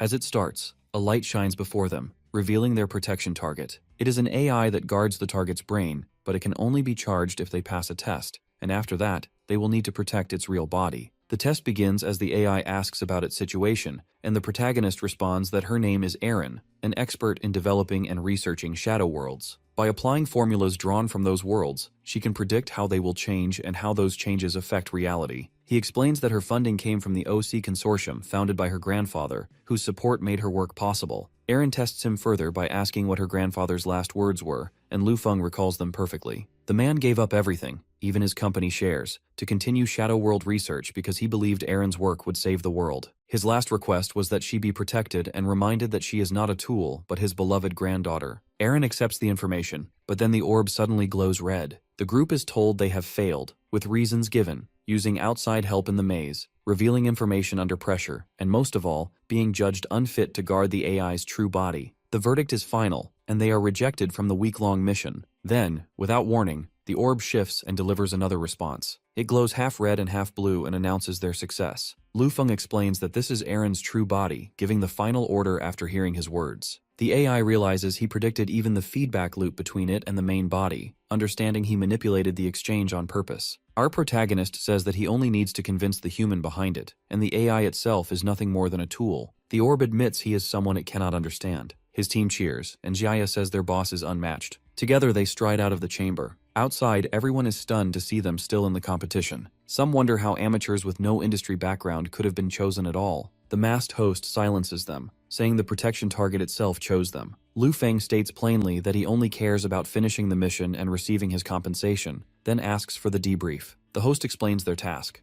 a week-long mission to guard the target, not on Earth, but aboard a massive spacecraft traveling from Earth to the Asia-Pacific Space Station. The Avalon spacecraft readies for launch, and the passengers are called to board. Lu Feng's group walks up the ramp, remarking on how strange it feels to be guarding someone they haven't even met. But our boy just shrugs and says the pay makes it worth it, and they should simply enjoy the interstellar ride. Once inside, they are greeted warmly by staff. Xiaya teases, but he brushes it off with calm ease. Soon they reach the ship's inner city, a vast floating hub alive with shops and crowds. Xiaya marvels at the luxury and calls it unimaginable wealth, while Shijun reminds them that they are here for work, not fun, and wonders why rival groups like Heaven's Shield and Devour Light are nowhere to be seen. Lu Feng explains that those squads have VIP tickets, while their team only has economy class, though even those tickets cost nearly 10 million each and cover all food, lodging, and entertainment for a week. Xiaya's eyes light up with greed as she vows to eat, drink, and play to her heart's content. Shijun worries that they still haven't met the target, while Ling Yu admits bluntly that she only knows how to kill and not how to protect, making him groan that no one in their guild seems normal. Elsewhere, Luo Shui fights while Anya coldly orders that a man's company be bought, his job stripped, and his wife taken from him simply for daring to flirt. Meanwhile, Zhao lounges on the beach, threatening someone over the phone with destruction because they no longer sweet-talk him after realizing he will not buy their products. Back in her room, Tao Tao hacks into her school's database to skip exams, but sighs when she remembers our protagonist is away on an interstellar mission, wondering who she can play with now. Outside, Avalon sails smoothly toward the space station. The hero leads the group into their assigned quarters, revealing a cramped 6-person pod with a shared bathroom. Xiaya explodes with anger at the poor conditions of economy class, while Shijun complains that they don't even get private rooms, but he stays calm and reminds them to treat it as a chance for new experiences. Nearby, Ling Yu casually strips off her outer clothes, leaving only her undergarments as she prepares to shower. Shijun panics and our protagonist quickly covers his eyes, insisting children should not look, but she ignores the fuss. Ling Yu leaves the door unlocked, and when Xiaya scolds her for not switching the door mode, she only says it is too much trouble. Meanwhile, Lu Feng slips away down the corridors and activates his communicator, calling out to Aaron's AI. He demands to meet her true body, but the AI firmly rejects him, explaining that her protection is currently managed in turns by Sky Shield and Devour Light. He is told that his team will only be used if needed as standby support, and until then, they must wait. Holding up the glowing cube, he suggests a deal, which the AI refuses at first, but he calmly explains the advantage of scanning everyone aboard to identify threats and raise Aaron's chance of survival.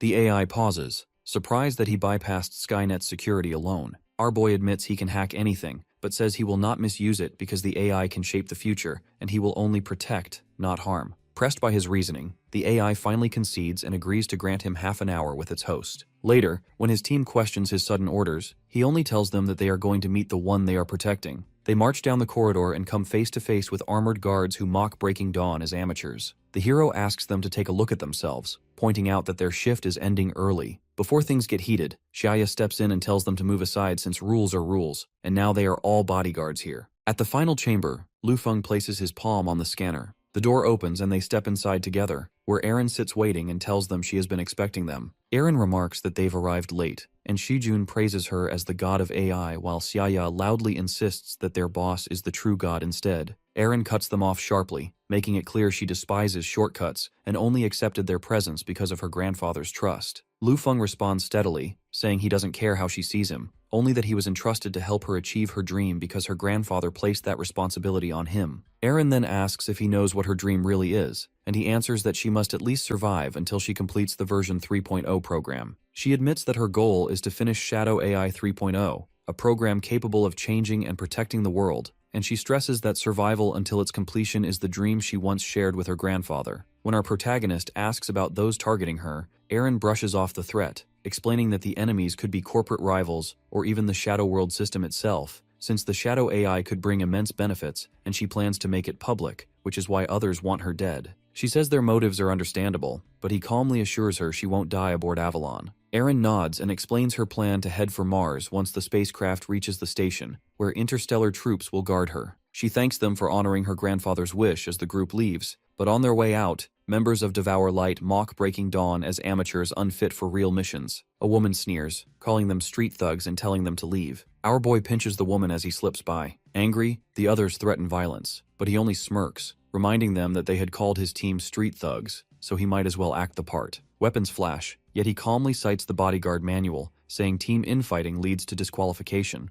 The warning forces them to back down, though they mutter threats of revenge. One of them remarks that Lu Feng isn't as ordinary as he seems. Later, Ling Yu asks if he planted a nano-tracker, and he confirms it, saying nothing ever gets past her. When pressed about his intentions, the protagonist brushes it aside, saying whatever happens will be interesting. He rallies his group to enjoy the voyage, telling them to eat, drink, and play as time drifts aboard Avalon. 3 days later, alarms suddenly blare and passengers wake in panic as warnings of a meteor strike echo through the ship. Shijun points out that it should have been impossible, since Avalon's radar would have detected it hours earlier. Lu Feng explains that the radar was sabotaged, leaving the spacecraft isolated and defenseless. Shijun asks if the real target is Eren, but he answers that this is only the beginning and declares it's time for action. He steadies himself and orders defenses to be raised. Outside, crew rush to patch a breach, but monstrous shapes close in, ripping through the void and devouring repairmen before anyone can react. The true battle begins. Alarms blare across Avalon as passengers scream and stampede through the corridors, while the system repeats urgent warnings of alien intrusion. The creatures burst inside, tearing through walls and men alike. Security squads fire desperately, shouting for everyone to repel the beasts, but the aliens overwhelm them. In the middle of the chaos, Devour Light makes its move. They suddenly turn, cutting down their supposed allies amid the confusion.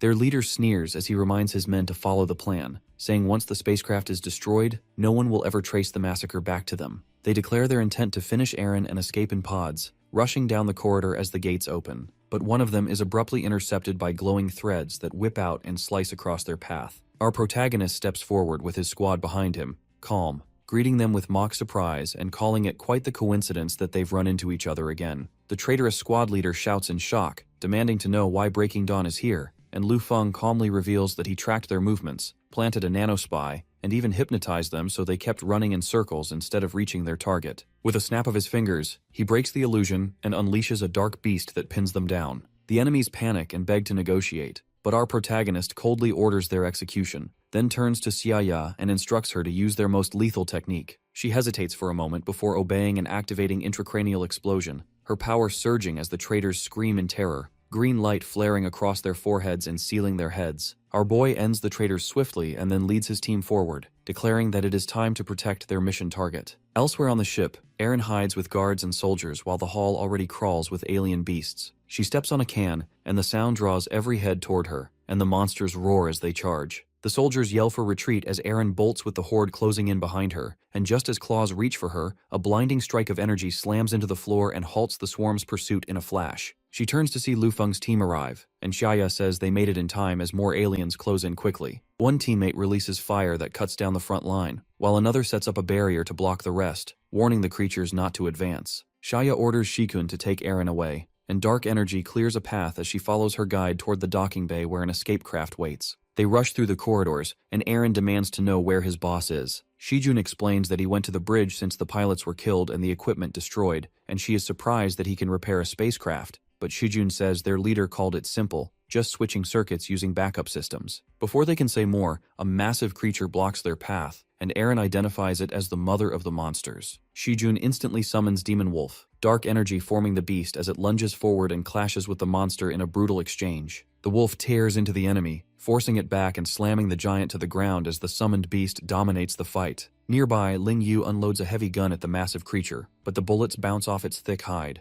Xiaya mutters that its skin is too tough to pierce, then steps forward and says that if it cannot be damaged from outside, she will strike from within. She unleashes intracranial explosion, her power flaring and forcing the monster into a roar of pain, but blood trickles down her face while the beast thrashes violently and its tail lashes across the field as she struggles to hold on. The monster's tail sweeps across the battlefield and nearly crushes Eren, but our protagonist intercepts, pulling her back and cutting through the strike with his blade before slashing away the beast's other limbs in quick succession and saying it is safe. His squad regroups as Shujun calls out that they will leave the massive creature to him, and Lu Feng accepts without hesitation while Eren stares at him in shock. With a flick of his hand, the hero summons his trump card, the evolved steel-winged giant. The monster roars again, sending out a violent sonic attack, and Xiaya quickly warns the others to cover their ears. Before the sound spreads further, Lu Feng orders the steel-winged giant to silence it. The colossus slams forward and strikes the beast hard, cutting straight through its defense and forcing it back. Standing tall, the massive construct presses its advantage while the monster retaliates with furious, flailing limbs. The clash rages on, heavy blows traded between Titan and beast. The steel-winged giant gathers its power, flames blazing on one arm and ice forming on the other. Its eyes flash, and at the command of freeze, it releases a surge of cold that spreads out and encases the massive enemy in ice. The monster thrashes and roars as the frost locks across its body, but the giant only tightens its grip until it is completely frozen. Watching calmly, our boy then orders it to throw the enemy into space. The towering warrior lifts the frozen creature high and hurls it outward, flinging it into the endless void.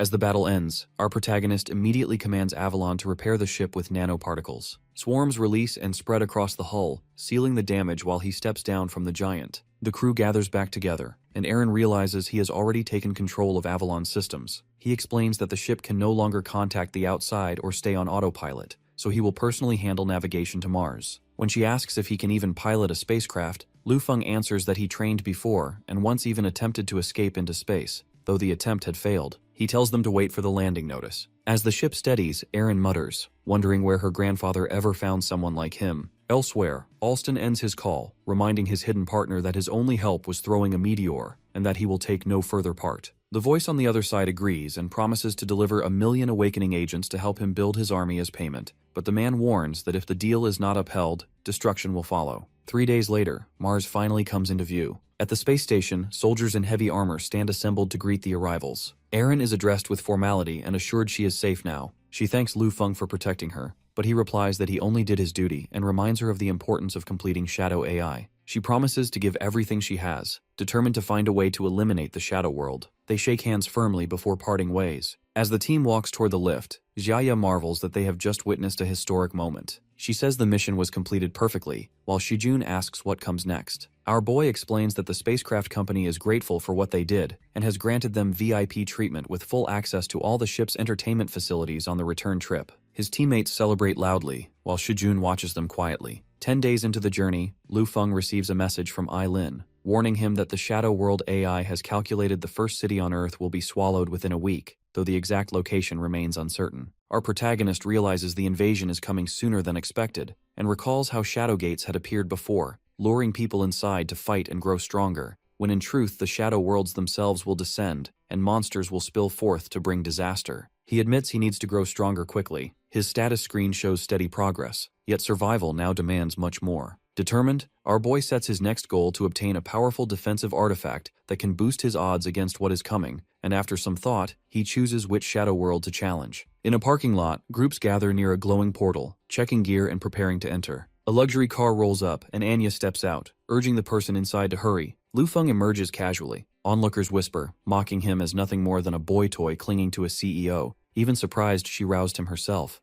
until Anya reminds them he was the one who dragged her here. Awakeners step through the shimmering gate as she grumbles about why he insisted she come along to a D-rank shadow world, while our protagonist brushes her complaint aside. They pass into the D-rank shadow world, alien star ruins, where shifting sands stretch wide, and ruins with floating rocks hang beneath a red sky. The gathered crowd scatters quickly. A girl steadies herself as she surveys the endless desert, muttering about its challenges but noting it is not overly dangerous overall. Another awakener asks sharply what threats they face here, and she explains that the true danger is not the monsters, but the sandstorm that will soon roll in. She adds that if they can reach the massive ship in the south and survive there until noon tomorrow, the world's boss will perish under the blazing sun. Urging everyone forward, she warns that if they hesitate, the storm will bury them all alive. People sprint south through the desert, desperate for safety, while Anya asks if they are following. Lu Feng refuses, saying there is something buried in the sand, and he hands her a shovel and insists she dig while he calculates the coordinates. Irritated, she complains about being dragged along only to shovel dirt, but our boy tempts her with a deal.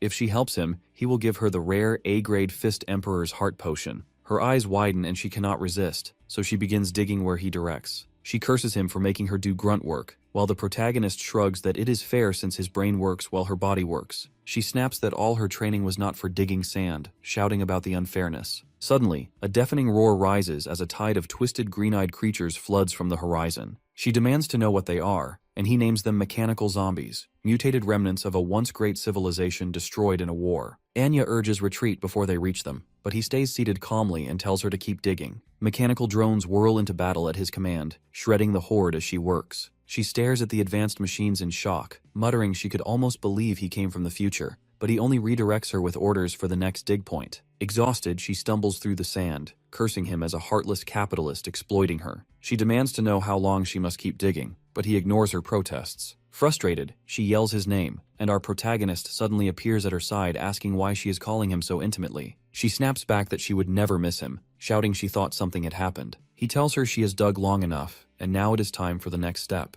When she asks what comes next, Lu Feng studies the glowing map with calm focus, then points to the ground and declares the target is here. As waves of zombies swarm toward them, Anya stares in confusion and demands to know what it is, screaming why he would draw them all in, and demanding to know what exactly he is trying to do. Flames sweep across the sand as the zombies burn alive and fire devours everything in sight. The dunes crack apart ahead, and a massive ship rises out from beneath the desert. Anya stares wide-eyed and gasps, asking if he already knew it was here, and Lu Feng answers that he had made her dig to find its location. The ground trembles as a huge shadow rises, the boss of the shadow world towering over the wasteland, and our protagonist pulls her toward the buried vessel. At the hull, she struggles with the sealed door until he presses a glowing device against it, glances back, and tells her to watch her step as the blue light unlocks the entrance. They drop together through the glowing hatch, Anya landing against him. Flustered, she scrambles away and asks if he found what he was searching for. Our boy confirms he has, explaining their target is an X-rank armor, a top-grade defensive item. As they move through the dim corridors, he tells her there are 3 kinds of shadow worlds: infinite ones that repeat, hidden ones that appear only once, and limited ones that surface only a set number of times. He explains that the alien star ruins they are inside have already surfaced twice, and this is the 3rd and final time it will ever appear. Long ago, a suit of armor beyond any generation was built as humanity's only chance to fight back, but the ship that carried it was destroyed before it could be delivered, burying the artifact under this desert. Unable to defeat the mechanical race, mankind chose annihilation, ending the world itself, and so the armor was lost beneath the shifting sands for centuries. The pair push forward until the corridor opens into a vast chamber where a single pedestal glows at the center. Lu Feng stops and says they have arrived. Atop the stand rests a black cube, and Anya frowns, wondering why the armor looks like that. He explains it is a self-protection mechanism, its surface locked in shifting patterns that must be solved before activation. He lifts the cube and quickly works it out, blue light spreading through the chamber as the artifact hums to life. Outside, the buried ship awakens, its dormant systems stirring once again. The cube shatters into fragments and the light converges, forming a towering black suit traced with glowing lines. Anya's eyes widen in shock as she realizes the ship itself is part of the battlesuit. The interface confirms it, an SSS-grade Venturous Adaptive Battlesuit, nearly indestructible and able to shift between modes from armor to spacecraft. She asks if anyone has ever claimed it before, and he tells her that one person did, but without the world boss's energy crystal, the armor is useless. The giant boss emerges fully, its presence turning the desert into a raging storm, and Anya panics, insisting they escape before it is too late. Our protagonist stays calm, a projection lighting up before him as he declares there is no need. The desert whirls violently as scorching heat spreads outward and sand twists around the artificial sun. He explains that it is a solar furnace stolen from Avalon, able to simulate the power of the sun, but he warns it needs time to activate. Anya realizes this is why he disappeared earlier. Far away, awakeners in the observation hall panic as they see the sun rising in the night sky, unable to understand what is happening. The storm grows stronger, the world boss roaring against the blazing light, and then a golden crystal drifts down from the winds. Lu Feng catches it and presses the crystal into the chest of the waiting armor, beginning its activation. The golden crystal locks in place, the core glows, and the plates shift and seal, wrapping tightly around him until the full suit comes alive. Anya stares at him in awe. Our boy explains that the solar furnace will soon explode and they must leave at once. The armor shifts, transforming into a sleek motorcycle, and he pulls her onto the seat. They race away just as the desert erupts behind them and a system announcement rings out, declaring that the final boss of the alien ruins has been killed and all awakeners will be transported out in 1 minute. The Grand Hall fills with quiet anticipation a week later as the International Giant Tower Convention hosts the annual International Medical Exchange Conference. Students and professionals crowd the seats, whispering while waiting for the program to begin. Lu Yao sits with a friend, the two murmuring about how important this event is, and her face lights up the moment her idol steps onto the stage. Bertha, director of the neuroscience department at John King's Hospital and professor at the University of Edinburgh, is introduced as the Hand of Goddess. Lu Yao's eyes shine with admiration, though she grumbles about the ban on electronics. Her companion explains it's because the elusive Dr. L will appear, a man no one has ever seen in public, his image blurred even in official releases. A memory resurfaces. Years ago when a train derailed in K-City and hundreds were badly injured, it was Dr. L who, with the aid of AI, operated on 74 critical students at once and saved them all. Without that miracle, the world would never have known his name. The hall buzzes as students whisper about the hand of God, marveling that he excels at the hardest surgeries despite claiming medicine isn't even his main profession. Lu Yao listens intently, her determination to study medicine hardening until her friend needles her about tuition fees and mocks her brother, Lu Feng, as a jobless drifter who could never support her studies. She defends him fiercely, insisting he works hard, but the girl laughs and suggests he could at least take a bodyguard job at her family's hospital. Before Lu Yao can retort, a calm voice cuts in from behind. Our protagonist stands there in a suit. Startled, Lu Yao blurts out in shock, asking why he's here. Her friend sneers, assuming he's just staff, but he replies evenly that he was invited to give the opening speech. Both freeze, unable to believe him, Lu Yao insisting he must be joking, and the other scoffing that even her father has no such privilege. At that moment, Director Sun Wendon of Jiang Hospital approaches, and the mocking friend eagerly begs her father to at least arrange a guard position for her brother, still oblivious. Then Sun Wendon drops to his knees before our boy, addressing him as Dr. L, and recalling how he once saved a high-ranking officer with brain surgery. He admits that without him, the Sun Medical Group would have collapsed. Lu Yao stares, frozen, as her brother's name becomes tied to the legendary surgeon, while Lu Feng brushes it off, saying he only found the case interesting and owes them nothing. From the stage, Bertha herself steps down, addressing him with profound respect and begging to be accepted as his student. She even pleads for his contact information, but he firmly refuses, saying he has no desire to take disciples. The announcement follows, summoning Dr. L to the stage. He turns to Lu Yao, promising to explain everything at home before walking up. Bertha rushes to Lu Yao, pleading for a way to reach him, while the mocking girl can only stand red-faced. The audience erupts in applause as our protagonist takes the podium. He opens by saying it is an honor to be there, then answers the organizer's question, why he chose medicine. His voice steadies as he declares it was only so he could perform surgery for his sister. Silence falls. He looks directly at Lu Yao, thanking her for supporting her useless brother all these years and telling her he loves her. Tears stream down her face as thunderous applause shakes the hall. Later, outside the venue, he quietly tells her he's preparing to operate once her rehabilitation is complete. He sighs about rushing there straight from 5 back-to-back surgeries and grumbles that doctors work even harder than awakeners. Exhausted, he checks his emails, only to find an urgent message from Aaron warning that Tokyo has been predicted as the first Shadow World invasion site within 24 hours. His expression darkens when he realizes the deadline has already passed. He bolts forward, desperately trying to call Tao Tao, but the line won't connect. News feeds confirm the horror. Tokyo is under siege, a shadow gate tearing open in the city as monsters pour through. Reporters declare it the first Shadow World invasion into humanity's world. Our protagonist swears Tao Tao must survive no matter what. Tokyo is burning as reporters stream live through their phones, explaining that the TV signal has vanished and their phone broadcast won't last much longer. Above the city, giant yokai descend, with the Yamada no Orochi coiling around the skytree while its heads twist and writhe, and the Tengu spreads its huge wings over Ginza. In Akihabara, everything freezes solid as Yukiana sweeps through, turning entire blocks into ice, each of her steps spreading frost that traps fleeing civilians. Automated troops pour into the city while tanks and drones clash desperately with the yokai, gunfire and explosions shaking the streets as humanity's forces try to hold back the tide of monsters pouring out of the shadow world. A reporter hides behind cover, his voice trembling as he wonders if they can really be saved. By the river, the surface ripples strangely as a man stops in confusion. Then green eyes gleam from the water as kappas rise up, muttering hungrily about the smell of humans. Panic erupts when dozens of them surge onto the streets, shrieking for food. People scatter in terror, some dragged away screaming and others caught mid-run as the creatures swarm. A man cowers in an alley, clutching his head as one closes in, begging it to stay away, but the creature lunges with a piercing shriek. Suddenly, gunfire erupts, and streams of bullets tear through the kappas, dropping them one after another. Soldiers push forward in formation, clearing the street. From a rooftop, armored troops announce the targets neutralized and begin a rescue, identifying themselves as Tokyo Biochemical Resistance Troop Squad 5. They move quickly, one soldier promising to get a man to safety, but then his eyes glow green and his jaw opens unnaturally wide, revealing he has already been infected. He thrashes violently as parasitic growths burst from his body, thick tendrils ripping through the street and smashing vehicles apart. A grotesque tree of flesh rises, its trunk made from writhing faces that scream together in torment. The squad identifies it as a Jimengu parasite host and immediately orders it incinerated. They open fire at once, but the monster retaliates with a storm of tendrils lashing across buildings and streets. One curses as they narrowly dodge the sweeping strikes, realizing the infection is spreading faster than expected.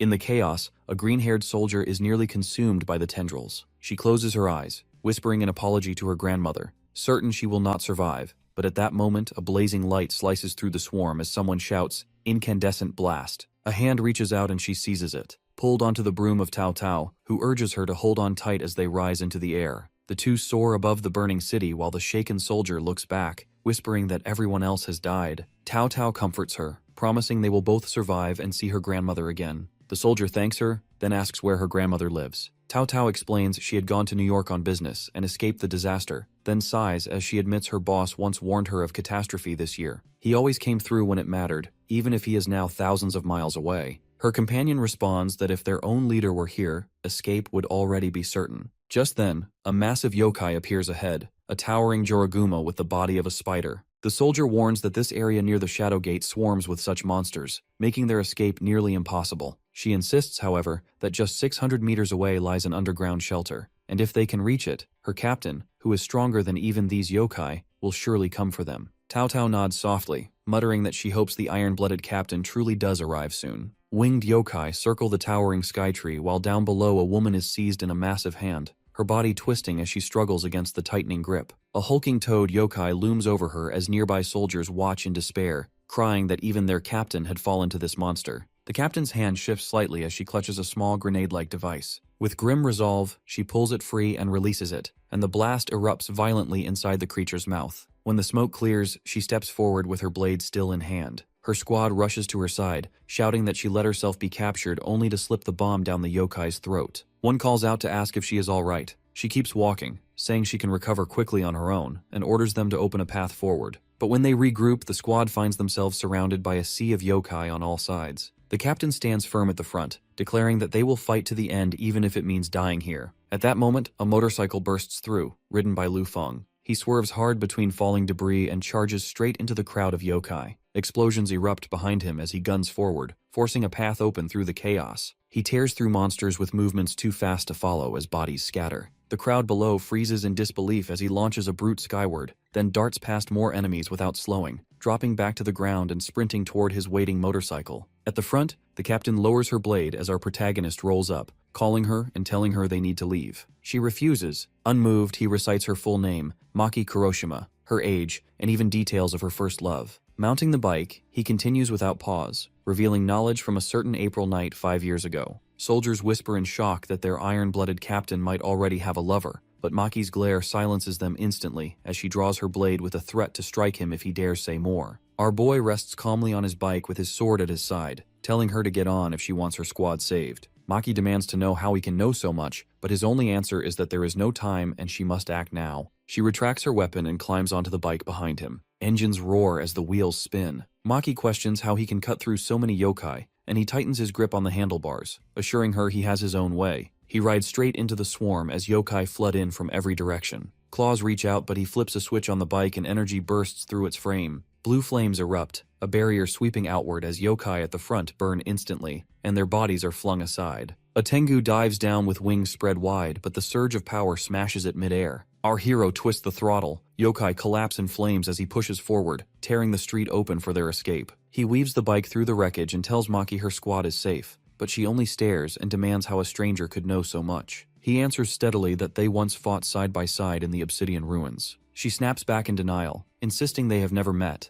but he hints at countless parallel worlds where they were comrades and offers to reveal more of her secrets. Maki cuts him off, shouting for him to stop. Still, Lu Feng presses on, saying he saved her squad and now needs her help to find someone. Maki agrees, acknowledging that she owes him, and activates her guild's encrypted network to scan Tokyo despite the blackout. Moments later, she locks on the target. Su Tao Tao's name appears, still alive, last seen with Squad 5 after saving Yui. Maki warns they are likely heading to the biochemical resistance troops' shelter, but that zone lies closest to the Gate of Hell and it is already swarming with yokai kings. Tokyo's map glows with 3 zones marked blue, red, and purple, each one circling closer to the Gate of Hell. Maki explains that they are in the blue zone, which has the lowest threat. Lu Feng asks if the zones reflect the strength of the yokai, and she nods. The blue zone holds countless foot soldiers with a few generals. The red zone swarms with generals and occasional yokai kings, while the purple zone is deadliest, ruled by kings and possibly greater beings. A myth-grade yokai would obliterate Tokyo in seconds, leaving escape as the only option. Even so,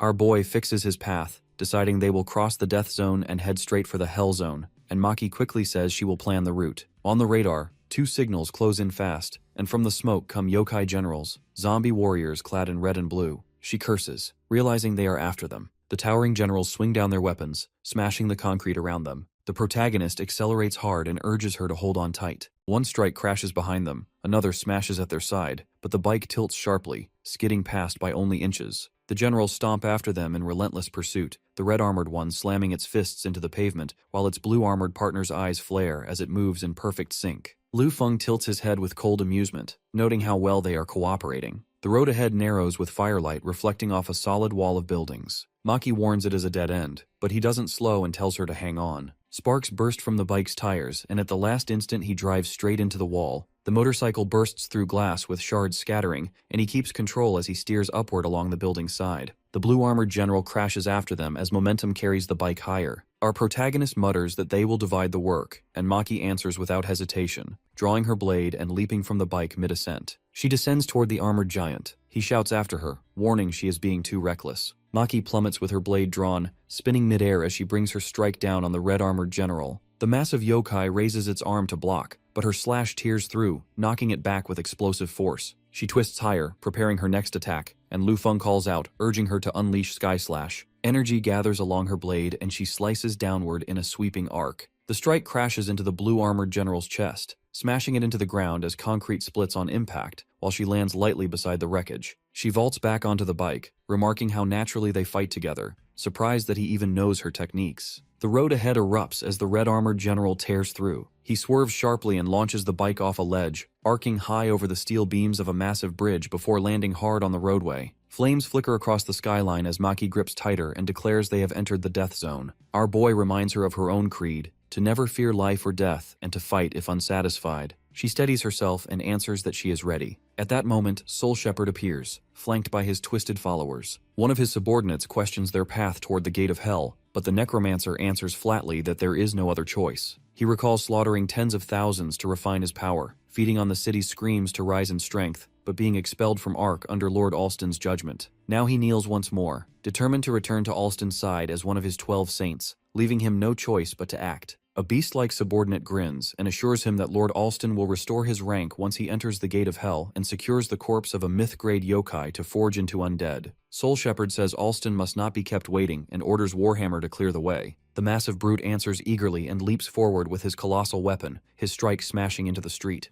Across from him, the red-armored general roars in defiance. Warhammer's huge hammer collides with the yokai, the clash sending debris flying. The impact draws complaints from a hooded ally who warns that the corpse must remain intact for Soul Shepherd's necromancy, but Warhammer only laughs and admits he got carried away. The necromancer steps forward unfazed and instead points to the fallen blue-armored general. Raising his staff, he gathers dark energy at its skull-tipped head until cold light radiates out. He calls forth the monster's spirit and orders it to awaken as his slave. Dark mist coils upward as the fallen body twists, glowing eyes igniting in its hollow skull until the creature rises with a roar, enslaved by Soul Shepherd's command. Warhammer smirks and recalls how Soul Shepherd was born an irregular awakener, wielding necromancy from the start, and devastating entire cities to hone it. The necromancer stays cold and focused, declaring that with a myth-grade undead, they will break through the gates of hell. Yet he warns that the 100 Ghost World is drowned in miasma, so heavy even dragons cannot endure it. A robe tracker steps forward and conjures a glowing orb where Su Tao Tao's image flickers. Her cleansing ability is the key. Soul Shepherd demands her location, and the tracker reports that she is hiding in the Hell Zone. He then orders the march to begin, declaring that their next target is Su Tao Tao. Crows with glowing red eyes tear at the fallen bodies in the street, and one tilts its head, sensing movement. Behind a dumpster, a boy hides with an elderly guard who quickly hushes him, warning that these three-eyed crows can hear everything. He promises to get the child safely to the shelter where his parents might be waiting. Gunfire breaks out as soldiers nearby shout for the creatures to die, but the swarm descends at once, dragging one screaming soldier to the ground. A can shifts beneath the boy's knee, the noise making one monstrous bird lift its head, its third eye glowing as it locks onto their hiding place. The flock dives and the guard yanks the boy to his feet. They run, but the boy stumbles and crashes hard onto the ground. He stares up in terror as the crows close in, yet the old guard lifts him again, telling him to keep running. Dark wings close around them until streaks of blue light cut through the swarm, scattering the birds in every direction. The glowing slashes keep the crows at bay, clearing space as the boy is pulled to safety, and Lu Feng assures him that the shelter is just ahead and within reach. The child looks up, trembling as dark clouds of three-eyed crows fill the sky, and the guard curses their earlier noise, certain the whole flock is now upon them. Our boy stays calm, telling them to focus only on getting the child inside while he and Maki take care of everything else. With steady resolve, the protagonist mounts his bike, and together they turn toward the black swarm descending over the street. Tires shriek as the machine tears forward, Maki slicing down crows while explosions erupt from the hidden firepower unleashed behind them. Flames fill the sky and she admits the bike is terrifying, but Lu Feng remarks that only 2 modes are active so far. They escort the boy all the way to the shelter gates where guards rush out, relief flooding their faces as they hurry the survivors inside. The old guard calls our protagonist godlike, while the child bows and thanks them. He and Maki only wave before racing back into the battlefield. The guard mutters of Lei Yin Shrine, now overrun by a terrifying presence that slaughtered hundreds of soldiers, and he prays for their safety as they ride away. Mist thickens around them until the hero halts the bike. Maki whispers that the place feels ominous and they should leave as soon as they can. A deep drumbeat echoes through the haze, and they exchange wary glances, knowing something stirs ahead. From the fog, a lone figure steps forward, armor battered and a demon mask fixed where a human face should be. The mask tilts, faint red eyes glowing from within, and Maki grips her blade tighter, whispering it was once a soldier before falling. Lu Feng answers that they are no longer human, firing as he explains that once their mask is removed, the corpses will no longer be able to move. Bodies cover the ground as Lu Feng and Maki stand firm. A bullet whistles past, but our protagonist slashes it aside with a glowing blade. He calls out that a sniper is hidden and urges her to follow. They dart across the courtyard and press against cover, and she realizes the masked corpses still keep their combat skills. He remarks that skilled enemies are easier to deal with, lowers his blade over her head, and tells her to close her eyes. When she asks what he plans to do, the young fighter drops a canister at their feet as light bursts outward. Shielding Maki, he pushes her forward and orders her to run east without stopping while he breaks off in the opposite direction. She sprints ahead as a squad of masked corpses swarms after her, and through a scope the sniper locks on,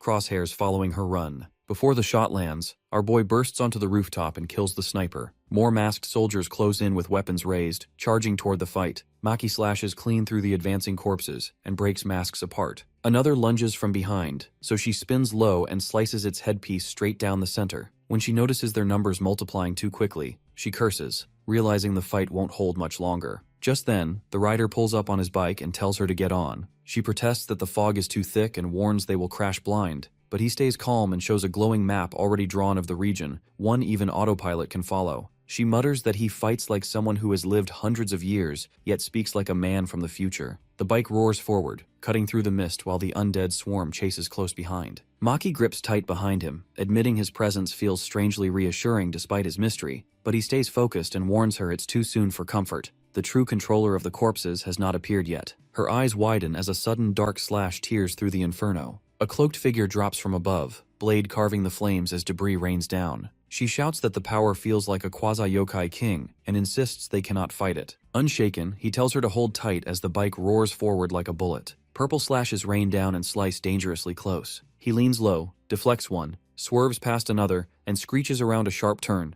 pushing them deeper into the labyrinth ahead. Maki grips tighter, protesting, but the young warrior only tells her not to let go since the enemy is closing fast. Behind them, the shadowy figure drops with another crushing strike. She panics, admitting they don't even know what they're fighting. The bike launches up a ramp and soars over the elevated roadway, and from behind the dark figure leaps after them with claws outstretched. Both riders glance back midair and realize the monster has followed them into the skies. Dark tendrils lash out, hook into the motorcycle, and drag it downward while the monster descends with glowing eyes. It lands hard, towering in full form as armor bristles, horns blaze, and its gaze burns like fire. Utakamaru, a quasi-yokai king. The tendrils cinch the bike, but our protagonist leaps free with Maki in his arms and lands smoothly, telling her he's got her. Below them, Utakamaru strains against the immobilized vehicle while he explains the machine is in ultraweight mode, so even yokai kings may find it impossible to move. He sets her down and asks for her sword, explaining that ordinary weapons won't last, but her soul cutter can endure hundreds of strikes. She refuses, saying only she can wield it and the yokai's speed makes it impossible for him to handle alone. He doesn't argue. He launches himself straight toward the restrained Utakamaru, ready to face the quasi-yokai king. Behind him, Maki realizes he seems too familiar with her weapon. His movements are not faster than the yokai's, yet every swing of the soul cutter meets its mark. He isn't relying on speed at all. He's predicting every single attack before it comes. The ground cracks beneath his feet as he braces against the onslaught. Lu Feng clashes head-on with Utakamaru, and even though the monster's power is overwhelming, he holds his ground firmly. Maki thinks his fighting skill feels as if he had fought for centuries. Still, she knows the difference in raw strength is undeniable. No matter how much experience our boy carries, his level is far below Utakamaru's,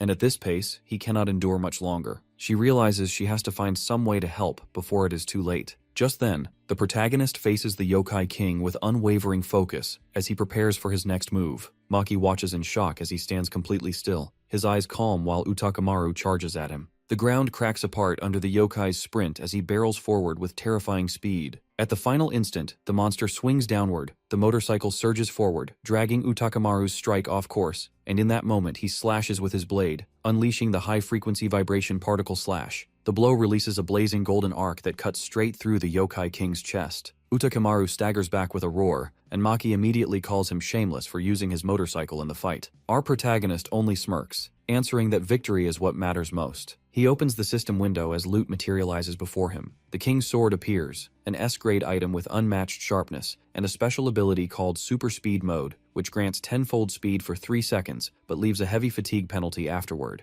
Alongside the sword, Utakamaru's mask materializes, a mask that speeds recovery. He studies it for a moment and decides it suits Maki better, handing it to her and saying its power matches her needs. She accepts with a quiet thank you. Mounting the bike once more, they speed onward. Maki warns they are approaching the Hell Zone, the place where their real target waits. Lu Feng calls out to Cao Cao in his thoughts, vowing to reach her no matter what lies in the way, swearing that he is on his way to save her. Deep beneath the earth, Shelter 21 is locked tight, its heavy steel doors guarding countless survivors. Inside, the vast chamber is filled with frightened civilians. Families cling together, children cry as the walls rumble with distant impacts. Among them, Yui mutters in panic that they are doomed, but Cao Cao smiles with steady faith and comforts her. She insists someone will come, calling him a liar, yet still believing in his miracles. Through the blazing ruins above, a group of cloaked figures advances with purpose. One carries a glowing orb that reveals their target, Cao Cao, hidden inside Shelter 21 just 5 kilometers away, crediting the orb for guiding them past the yokai kings. But their leader, calm and calculating, reminds them to conserve their strength because the true battle will be against a myth-grade boss. A brutish warrior urges them to attack nearby beasts, yet the leader refuses. Raising a staff crowned with a glowing skull, he summons shadows instead. From the darkness, monstrous yokai surge forward, armored demons and twisted beasts charging to clear their path. The horde tears through the ruins while the ground shakes as a vast shadow falls, revealing an enormous creature summoned by the cultists.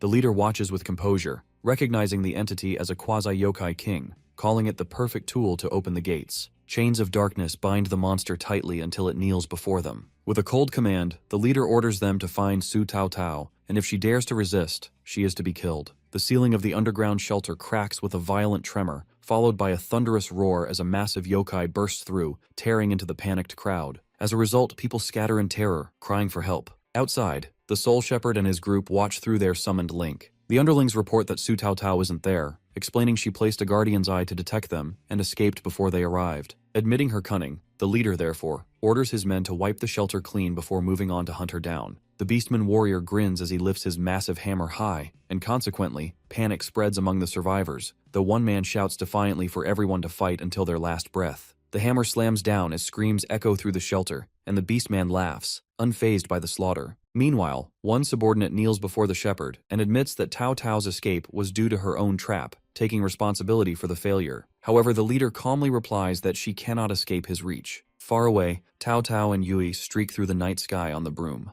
Tao Tao dives into a building and insists they split up, saying she is the target, and staying together will only put Yui in danger. In response, Yui warns her about the necromancer, a monster feared for wiping out entire cities, one more terrifying than even the yokai kings. But Tao Tao forces a small smile, insisting she'll manage before speeding off alone into the night. Eventually, she lands at an abandoned train station, clutching her staff while catching her breath. Whispering to herself, she vows to hold on until the big liar comes for her. She sets protective wards, forming an invisible guard, but then purple sigils suddenly flicker across the ceiling, showing something else has already marked the place. Consequently, she slips into a carriage as heavy claws scrape the floor, and from the shadows, black panthers with glowing blue eyes stalk closer. She cries out as they surround her, raising her staff to fight, but then a violent gale sweeps through, scattering the beasts. The shepherd steps forward from within. Tao Tao crashes onto the floor, her staff slipping from her hands, and he mocks her cleverness before warning that survival begins only by not resisting. Naturally, she demands to know his plan, warning that her boss will avenge her if he dares harm her. He replies coldly that he has no intention of hurting her, instead calling her useful, and claiming her survival is certain if she obeys and follows him to the gates of hell. She recoils, shouting that everyone else is fleeing that cursed place, but he insists her purification is essential, and dismisses her faith in Lu Feng, sneering that even our protagonist cannot protect himself anymore. When she cries out for her boss, a masked follower raises her crystal orb, showing him surrounded by yokai and saying he will soon face a yokai king with no hope of escape. With that, the shepherd orders them to move as Tao Tao is forced to the center of the group, their path set for the gates of hell. She whispers for our boy to stay safe. Elsewhere, Lu Feng suddenly halts his bike, tires skidding across debris. His companion grabs his shoulder, demanding to know why he stopped, but he stays silent, his gaze locked upward. Both of them stare into the sky as Maki realizes they face a yokai king and urges our boy to change course at once. However, he replies that there is no outcome of that. Above them, the winged king hovers, while behind them an enormous beast with glowing eyes crashes onto the road. The yokai close in on every side as she gasps, realizing they are trapped with no escape left. The winged yokai king lets out a roar, and in that moment, Maki suddenly realizes that all four of the enemies before them are kings. She trembles and whispers that they have no hope, but Lu Feng studies the situation calmly. Indeed, our protagonist suspects a long-distance curse is dragging the monarchs toward them, most likely the cursed eye. She warns that even a single king could wipe them out in an instant, yet he answers firmly that he will not die so easily. Energy bursts around him as layers of spells ignite one after another: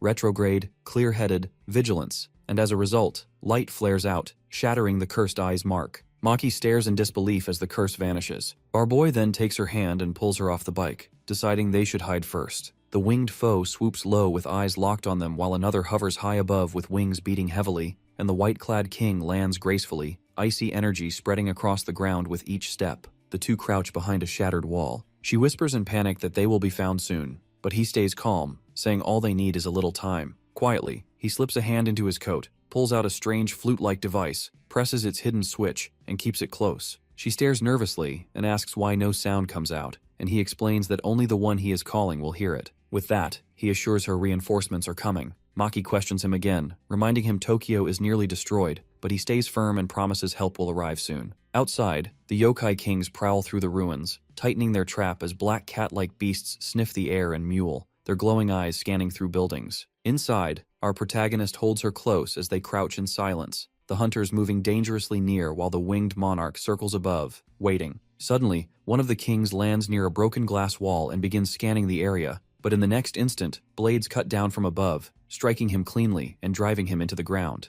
The body collapses with a heavy impact as a figure drops down, sword still in hand. From their hiding spot, Maki realizes who it is: the Sword Demon, one of Japan's strongest awakeners. She remembers that he only wakes 10 days each year and is still severely injured. Shocked, she asks how Lu Feng could possibly have summoned him. Outside, Takeda calmly tells his sister not to be afraid, saying he has 3 minutes left this year and will get her out. One of the yokai kings roars the command to kill him, and consequently, their forces rush forward. The sword demon grips his blades and meets them head-on, his strikes fierce as he holds them back. Watching from the bike, Maki realizes our boy is using Takeda as a distraction so they can escape. He tells her the swordsman will not die so easily. The twin blades whirl through the air, cutting with ferocity, and Takeda suddenly yells at Lu Feng, accusing him of tricking him with his little sister's unique SOS method. From the bike, the protagonist calls out that his time is almost up, and he should return to the shelter. But the swordsman glares back and declares the minutes he has left are more than enough to cut down both kings. Above, the yokai circle, but our hero remains calm and says that only deep trust could explain why he has access to the sister's method. He warns Takeda that if he dies, he will never find her again,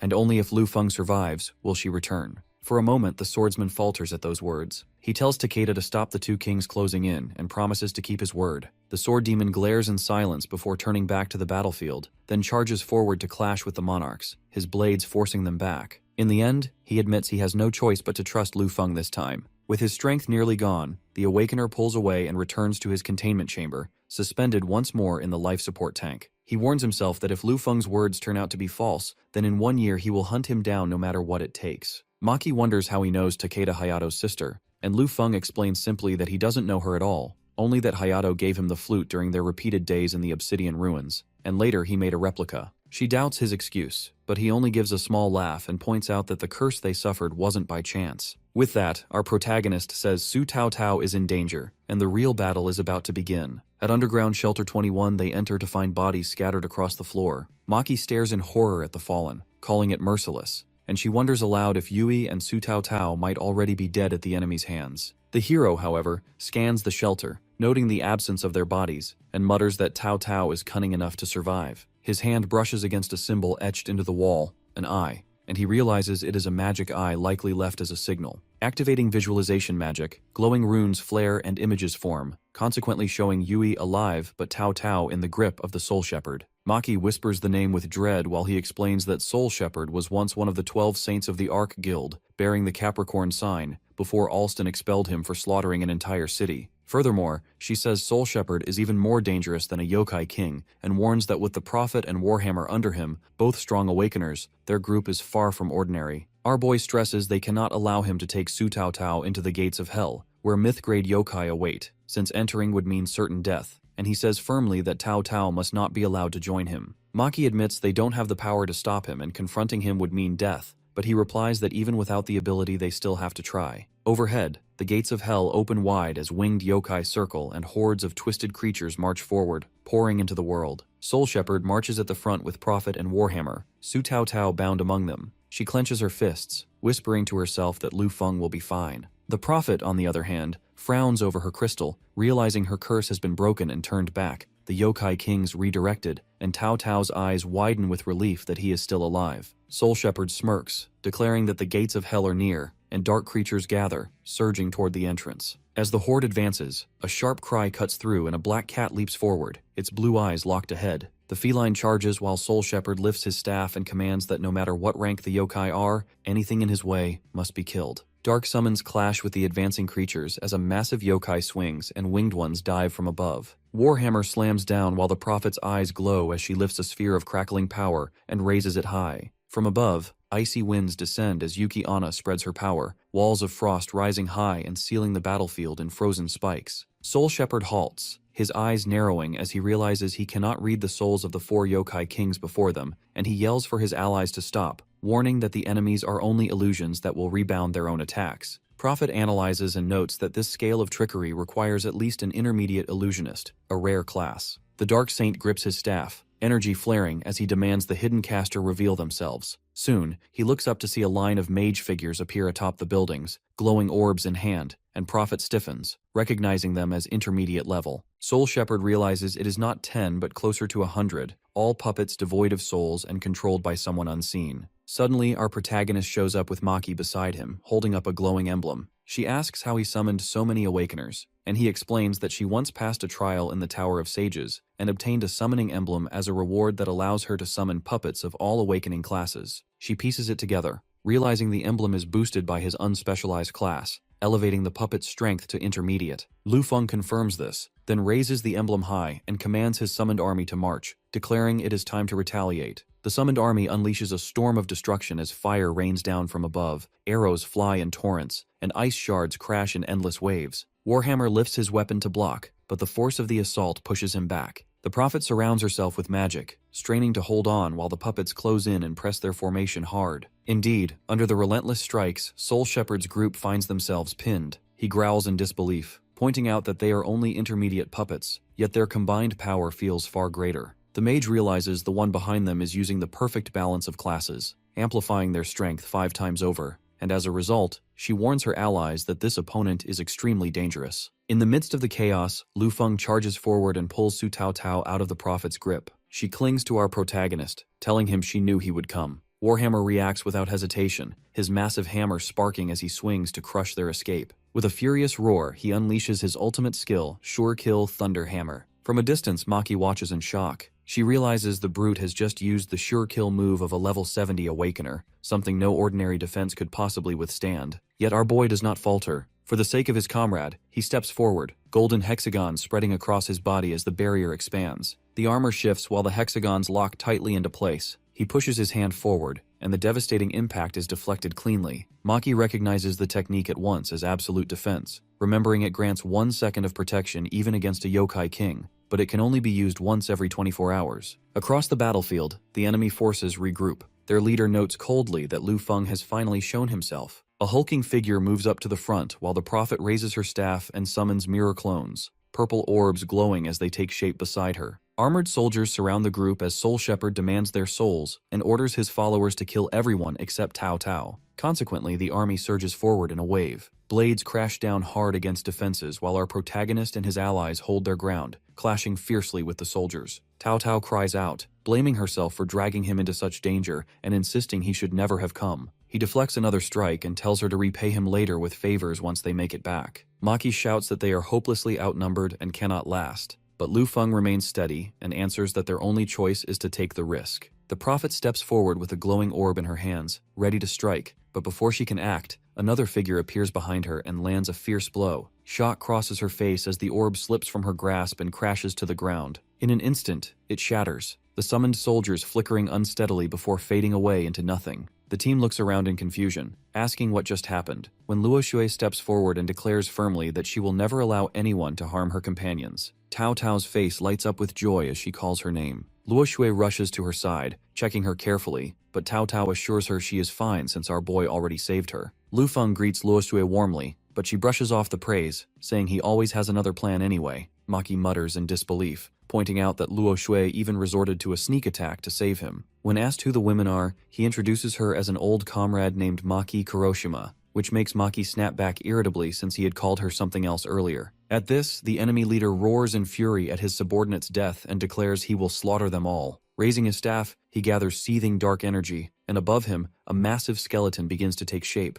its towering frame outlined in glowing bones. The massive skeleton roars as it rises, and the cult leader steadies his staff while guiding the summon forward. The giant slams its weapon into the ground, shattering the earth beneath the group. Maki explains that the creature is formed from thousands of souls stolen by the Soul Shepherd, and warns that even top awakeners cannot endure a single strike. In response, Luo Shui urges our protagonist to stop holding back and reveal his true strength. He opens his hand, where a burning flame ignites in his palm. Fallen soldiers lie scattered as fire spreads across the ground, and he declares that the true performance is only just beginning. From the flames, a massive beast with many heads begins to emerge. The Hydra-like monster rises fully, its glowing red eyes glaring as its heads lash out. Stunned, Maki says that he sacrificed hundreds of mid-level awakeners to summon Yamada no Orochi from Tokyo Tower through spatial transfer. The cult leader stares in disbelief, realizing our boy planted a cursed eye to draw the yokai kings toward them, and he questions when it happened, before realizing it must have been during a brief opening. With that, Lu Feng orders Yamada no Orochi to attack the enemy, and one of the serpent heads looms over him as he stands calmly in its path. The beast then spews streams of fire that crash against the skeletal giant's weapon. The Soul Shepherd calls out that even a yokai king will fall before his blade as the two enormous forces clash in the heart of the battlefield. Lightning tears across the sky as infinite lightning domain erupts, bolts striking around Yamada no Orochi and the skeleton while the colossal beings battle within the storm. Naturally, Maki urges the group to retreat while there is a chance, but our protagonist refuses, saying there is no need. The serpent heads dive forward and unleash Ophidian Bite, their fangs sinking into the ground with crushing power. The cult leader is pinned beneath the Hydra's heads as they close around him, and he curses, shouting defiantly. However, he counters by summoning his skeleton to strike with ultimate corpse bomb,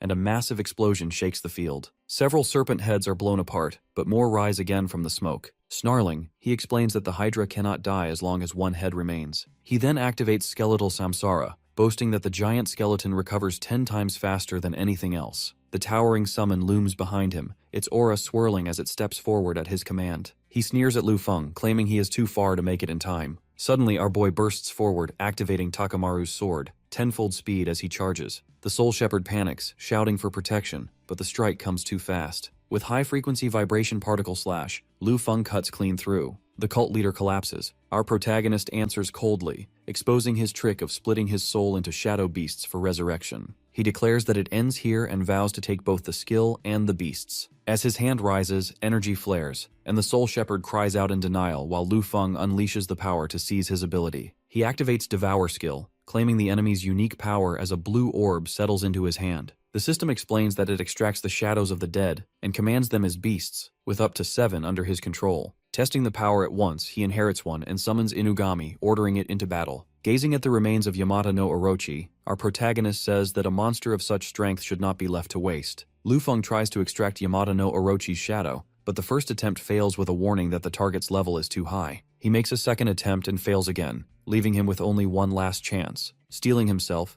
our protagonist forces the final try, and this time the system responds. The natural attribute of the unspecialized activates, and Yamata no Orochi is successfully extracted. As a result, the enormous Hydra's shadow rises under his command, its many heads glowing red. Maki admits it unfolded just as he had planned. Tao Tao says he is not only strong but also the strangest awakener she has ever seen. Then Su Tao Tao notices a helicopter approaching and waves frantically for it. The group gathers as our boy urges them to leave Tokyo. Inside, she falls asleep against Luo Shui, and Yui quietly remarks that they look like a family of 3, though Luo Shui scoffs at the thought. When he asks about Tao Tao, Luo Shui gently replies that she is asleep. The helicopter then lifts off, flying over the burning city toward the mountains. Far away, 3 robed figures gather before a set of massive sealed doors, whispering about Lord Alston, who has shut himself away for days. They wonder if his sudden retreat means something world-changing is about to happen. Within a grand hall, Alston sits on a throne-like chair, speaking softly as he mourns the loss of his most loyal subordinate, the Soul Shepherd. He recalls how the Shepherd tried to enslave a myth-grade yokai to return to his side but failed, and his expression hardens as he vows that those responsible will pay. Consequently, he speaks Lu Feng's name, declaring he will lure him in, use him fully, and then bury him. With firm conviction, he rises and commands that the boy be brought to him as his successor, and his followers kneel, answering in unison. The scene then shifts to a coastal city outside a supermarket, where someone speaks gratefully about Alston's recognition while mocking our protagonist as nothing more than a liar or a show-off. At that moment, he is on a call, speaking seriously that he will only meet Alston when he is strong enough to stand at his side, asking forgiveness for his arrogance. The men laugh, assuming he is pretending, but then a blue projection appears before them, Lord Alston himself. Alston smiles and says he will wait, confident that Lu Feng will not take long. His projection reaches out and shakes his hand, leaving the onlookers shocked, one even panicking. Our boy realizes Alston has tried to draw him in earlier than expected, knowing that if persuasion fails, he will take action directly. In the end, he concludes that the priority now is to strengthen everyone, deciding that this time all must reach intermediate rank. At the supermarket, the group pushes a cart as they shop. Shijun asks if he really turned down Alston, and Lu Feng confirms it. Shijun mutters he would never refuse someone like a god, but Xiaya smacks him for the remark, making him quickly insist he was only envious of the chance. Their leader reminds them to stay focused on groceries, since it is their first team meal in the real world. When asked about Luo Shui, he mentions she is on her way back after competing in Europe. Later, they arrive at a huge seaside estate, and Xiaya stares wide-eyed at how massive the place is. Our protagonist comes down the stairs, telling everyone to make themselves comfortable. Anya scolds them for using her grocery cart and messing up the house, but he brushes it off, reminding her she has plenty of houses and that she developed the entire island. Inside, the others are busy playing video games until he calls out for them to stop soon so they can eat. The players argue over winning and losing, one refusing to give up his seat. Meanwhile, Anya sips her drink and asks why Lu Feng has brought them all to this island in the real world. The doors open as Luo Shui steps inside, apologizing for being late because her flight was delayed. Anya greets her warmly while Lu Feng tells Ling Yu it is time to eat. In the kitchen, Ling Yu is already preparing, and the others cheer for hot pot. Soon, everyone gathers at the table, enjoying food and drinks together. Zhao raises his glass happily to toast with Xiaya, while Tao Tao scolds Shijun for not being as clever as our boy. Later, some of the group lounge around and pass out from drinking while Tao Tao joins Ling Yu in cleaning dishes. Afterward, our protagonist and Luo Shui stand by the railing overlooking the sea when he tells her there is something important he must share. She panics, insisting she is not ready, but he clarifies that he is talking about raising everyone to intermediate rank in the next shadow world, and explains that she will have to shoulder the hardest part. She calms down once reassured it is nothing personal. Curious, she asks about changing classes, since she is already level 50 while others are still lower. Lu Feng promises he will bring everyone up to level 50 and guide them through class changes. Anya interrupts, warning that different classes need different worlds to advance, and asks if everyone can really advance through one single world. In response, he explains that this one is large-scale with only one entrance, which is why he brought them all here. She leans close drunkenly, offering financial support if he succeeds, while he stays calm and agrees flatly. Luo Xue pulls her back in frustration, saying she has drunk too much. The scene shifts to the sea where a boat cuts across the waves with our boy steering and Luo Xue and the others seated behind him. They head toward a towering stone archway rising above the water. As they arrive, the shore is already crowded with boats and people. The crowd stirs when they notice the newcomers stepping onto shore. All eyes turn to Luo Shui, and voices rise in awe as they call her a goddess while she follows behind our protagonist. People whisper about her beauty and credit her for her guild's past victories. Shiju notices how many strong awakeners have gathered, including top-ranked experts. The atmosphere grows tense when suited figures step forward, their presence intimidating. Indeed, Ling Yu confirms their identities as the three leaders of the Devour Light Guild. Recognition sparks in the group. They are the same masters behind the assassins who attacked while they were protecting Professor Aaron. One of the guild leaders approaches with a sly smile, asking about Avalon and the deaths of his subordinates. He remarks that the truth seems deliberately hidden and presses for answers while the others watch cautiously. Our protagonist, however, walks forward, brushing off their probing questions, and states plainly that the assassins failed and died because they were weaker, leaving nothing more to discuss. Zhao warns the Devour Light Guild not to harass them and declares they are ready to fight. But before things escalate, the blonde leader calls his man Lee's back and smiles, suggesting they settle matters with a duel inside the shadow world. Suddenly, the giant gate erupts and opens wide, and the crowd rushes forward in a frenzy to secure treasures first. Lu Feng glances at his team, then leads them toward the gate, disappearing into the red light of the world. The Devour Light leaders watch as his group enters, whispering suspicions and vowing they will not leave alive. Inside, the atmosphere shifts to a heavy, oppressive darkness. Faint outlines of armored figures appear, rows upon rows of soldiers standing still. Shock spreads as they realize they are surrounded. One figure steps forward, raising a staff that bursts into radiant light as he shouts to drive away the shadows. A golden beam erupts, slicing through the gloom and revealing countless spectral warriors stretching endlessly in formation. Immediately, someone recognizes the place as the S-rank shadow world called Resurrection of the War God.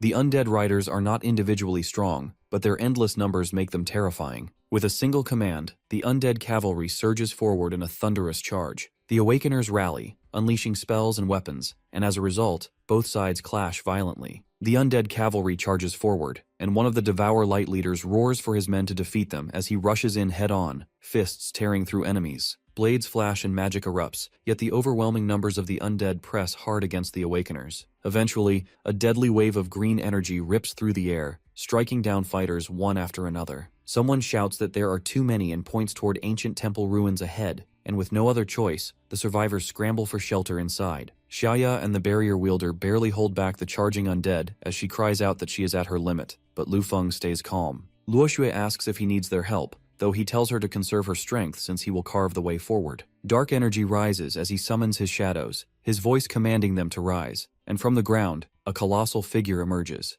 the Shepherd's Shadow. With a single sweep, the giant shadow unleashes a devastating strike, tearing through waves of undead and scattering them into dust. Our boy does not hesitate, and as the path clears, he shouts for his guild to move, leading them straight through the chaos. Shijun wonders if they should hide inside the ancient temple, but our protagonist shakes his head and insists he will take them somewhere safer. Guided by him, they race across the battlefield until he points to a floating cliff, and once they climb onto it, they finally collapse, exhausted but relieved. Xiaya marvels at how he even knew about such a place and praises him, while Luo Shui worries aloud that endless enemies might trap them forever. Lu Feng, however, explains that the vigil knights will fall into slumber once the night ends, then notices Tao Tao playing games. When asked, she says she simply wants to enjoy herself even if she is dying. Anya clings to him playfully, but Luo Shui scolds her, warning that she cannot drink before entering the shadow world. She complains that our boy gives everyone too much of a sense of security, while he only replies that protecting them has been his mission since the beginning, and tucks her hair behind her ear. Suddenly, Xia shouts that the Vigil Knights have vanished, and Lu Feng deduces they are heading to strike the ruins instead. Soon, the distant temple is engulfed in chaos as enemies swarm it, proving his choice was right. His guild watches in awe, relieved they had not hidden there, and Jiaya even jokes that their boss feels like a guardian sent by the Shadow World system itself. Shijun says their boss already has 7 people to protect, and that in dangerous worlds it is nearly impossible for him alone. Indeed, he recalls even harsher worlds, Hell-forbidden Empyrean grade, and insists they cannot depend on him forever. Anya declares that they must grow stronger, strong enough to fight at his side. Tao Tao asks directly how they can achieve that, but Lu Feng points out that the Vigil Knights are busy encircling and attacking others now, which makes this their chance. Consequently, everyone gathers with fists stacked, swearing to fight and raise their levels together. The scene shifts to the entrance of the catacombs in the Forest of Eternal Night, where armored Vigil Knights march in tight formation. Hidden nearby, the hero and his group wait for the right moment. With a sharp command, he orders the attack, and gunfire erupts as Ling Yu unleashes a barrage, each shot striking true. Vigil Knights and their mounts are instantly consumed in flames, their bodies crumbling to ash. Shijun exclaims at the devastation, and notes how perfectly the special incendiary bombs their boss had prepared worked, though there were only 6. Without pause, Lu Feng orders them forward before reinforcements can arrive, and they rush into the catacombs. Inside, vast corridors twist endlessly, and Jiaya looks around nervously, comparing it to a maze as she questions why they have entered such a foreboding place. Our protagonist leads steadily, unfazed, and explains that entering the maze is part of his plan to help everyone level up. He instructs Ling Yu to follow precise steps, 2 forward, 3 left, then 1 more forward. She obeys, and glowing tiles light up beneath her feet as the floor shifts and reveals a hidden path. The others watch in awe as the mechanism activates, opening the way across what had seemed an impassable gap. Without hesitation, he leads them onward. Shaya marvels at his knowledge, calling him like the god of the shadow worlds for knowing even hidden mechanisms, but he brushes it off and tells them to save the flattery and keep moving. The group reaches a new platform, where a chill sweeps over them, and Shujun shivers. Lu Feng warns it will be even colder below, but reassures them they only need to endure 1 night. Anya demands to know why they must stay in such a dreadful place, yet he cuts her off, saying there is no time to explain since the Vigil Knight army is already approaching, and they must hide well or risk being wiped out. Suddenly, distant echoes and heavy steps sound, and he realizes the enemy has arrived far faster than he expected. The floor sinks slightly as Lu Feng urges the group to follow him deeper into the chamber, pointing to rows of empty coffins and telling everyone to climb in and stay hidden until he gives the signal to come out. They hurry to obey, pushing themselves along as heavy footsteps echo closer, and just as the last of them slips inside, a patrol of Vigil Knights enters the hall. Our protagonist squeezes into a coffin with Luo Shui and quietly tells her to stay silent while the knights march past, their glowing eyes sweeping the room. From inside, she watches as the patrol leaves and whispers if it is safe to come out, but he shakes his head and warns that they will be back. She wonders what they should do, and he answers that they will have to remain hidden for now, offering his shoulder if she wants to rest. Naturally, Luo Shui leans against him, her eyes closing as she drifts off to sleep. Later, the group sits around a small fire inside the hall when she wakes suddenly, realizing she was in his lap. Flustered, Luo Shui asks why no one woke her, but our boy calmly tells her she was sleeping too soundly and even pressed against him. Embarrassed, she tries to answer, yet he stands before she can, declaring that it is time to move out. They leave with caution, passing rows of armored corpse soldiers that stand silent on guard. Shijun asks if they might wake, but their leader explains they are in deep slumber and will not stir during the day unless the dragon-breaking stone is damaged. He warns them to keep at least 3 meters away from the guards, or else the alarm will be triggered, and so they continue on carefully. At last, they reach the trench of deep slumber, where countless corpse soldiers lie motionless below, and Shijun gasps at their number. Our boy hands out A-rank Army Soul Mark badges, explaining that they share combat experience for 24 hours, though each person can only use one once. Luo Shui refuses, saying her level is already high enough, but he insists and tells her to trust her captain. He warns them not to let any soldiers climb out of the trench, or else the guards outside will awaken the entire horde. With his weapon raised, he orders everyone to prepare, then throws down a blazing A-rank corpse-burning torch. As a result, flames roar across the trench, corpses twisting in agony as the fire devours them. Ling Yu opens fire from the edge, her shots cutting down burning enemies, while a corpse soldier leaps forward only to be smashed back by Anya's powerful strike. The Shadow Wolf charges in, knocking another down and finishing it off swiftly. and then our protagonist moves in himself to slice through the last one with a single blow. The group gathers again, their levels rising sharply as Ling Yu reaches 48, Shujun 45, Luo Shui 54, Zhao 51, and the rest climb higher too. Xia notices the loot, and their leader explains it is the temple gate key they need to advance. He fits the item into the slot and the mechanism stirs, light flashing as the massive gate slowly opens. He steps forward first with the others close behind, all eyes fixed on the dark entrance revealed ahead. They climb the stairs into the temple. Inside, Shijun asks what lies within, and Xia answers that the pressure only grows stronger the closer they come. They enter the main hall where towering statues line both walls, and the group stops in silence. Anya senses killing intent radiating from the statues, while Ling Yu warns they could all be destroyed if those giants awaken. However, Lu Feng calmly explains they will remain dormant as long as they are not heavily damaged. The pressure grows heavier still until Shujun nearly collapses, struggling to hold himself steady, and Luo Shui urges that they retreat. But our boy refuses and pulls glowing vials from his coat. With a swift motion, he activates them, and flames burst forth, lighting the hall. Our protagonist surrounds the group with layered protections that strengthen everyone. Then he lifts his sword toward the towering statues and tells Su Tao Tao to place seals on them for extra safety. She answers right away, casting her sealing magic as a glowing mark spreads across one of the massive figures. Then, Lu Feng steps forward and launches upward with both blades drawn, striking the statue's head with precision. The stone face cracks and shifts as its eyes snap open and its expression twists to life. He slashes quickly and breaks through its head, and the system marks his level, rising to 48. He lands steadily with blades in hand while companions behind him also level up. The hero explains that the statues are prime sources of experience below level 50, adding that fighting them normally takes time and risks self-destruction. But with Octokamaru's sword and his speed, he can cut through them easily, and things are different now. His blades carve deep as another statue splits apart and collapses into fragments. Xia follows with a strike, green energy bursting as she finishes a weakened statue, shouting for everyone to enjoy the experience. Our boy lands as shattered pieces scatter, and bright light gathers into spheres floating in front of the group. The spheres fuse together, and he extends his hand as the system announces emblem synthesis. The emblem's grade upgrades instantly under his emblem wielder ability, granting an SS rank emblem of the giant god statue.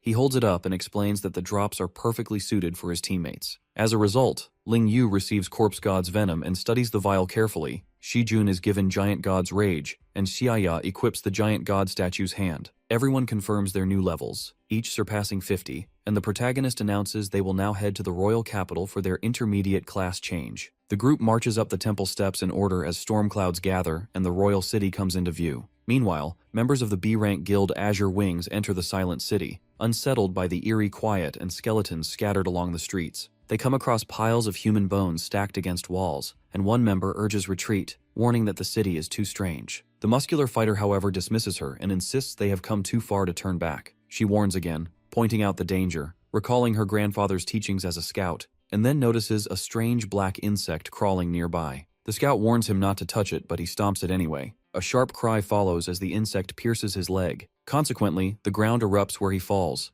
a mound of shifting stone rising as a swarm of black insects pours out and spreads quickly. She cries for everyone to run as the swarm floods forward in countless numbers. The guild panics, trying to hold the insects back, while survivors sprint desperately with the swarm chasing close behind. One shouts that they do not want to die, fear driving them to flee through the city. A member of Azure Wings collapses with his body covered in holes as insects swarm over him, his screams echoing while the others fight with fire and light. The survivors cry for help, and at the city's entrance, other guilds pause, unsettled by the distant screams. Some caution weaker squads not to go inside. They remark that many guilds have already entered, but only the Arc Guild seems strong enough to reach the palace since their members are trained in both offense and defense. Inside, Arc Guild forms a defensive circle, but fire fails to stop the swarm. One knight shouts in panic, asking what they should do, while their commander rallies them and tells everyone to resist until the end. The front line clashes with the bugs as others prepare their next move. Some suggest letting ordinary members block the swarm so the core team can retreat, and orders are given quietly to get ready to leave. A girl protests, unwilling to abandon their comrades, but the commander replies coldly that the ship is sinking and reminds them that Lord Alston's goal inside takes priority. The girl feels torn, but in the end, she agrees, telling herself it is all for Lord Alston and convincing herself that his success means hope for the world. Subsequently,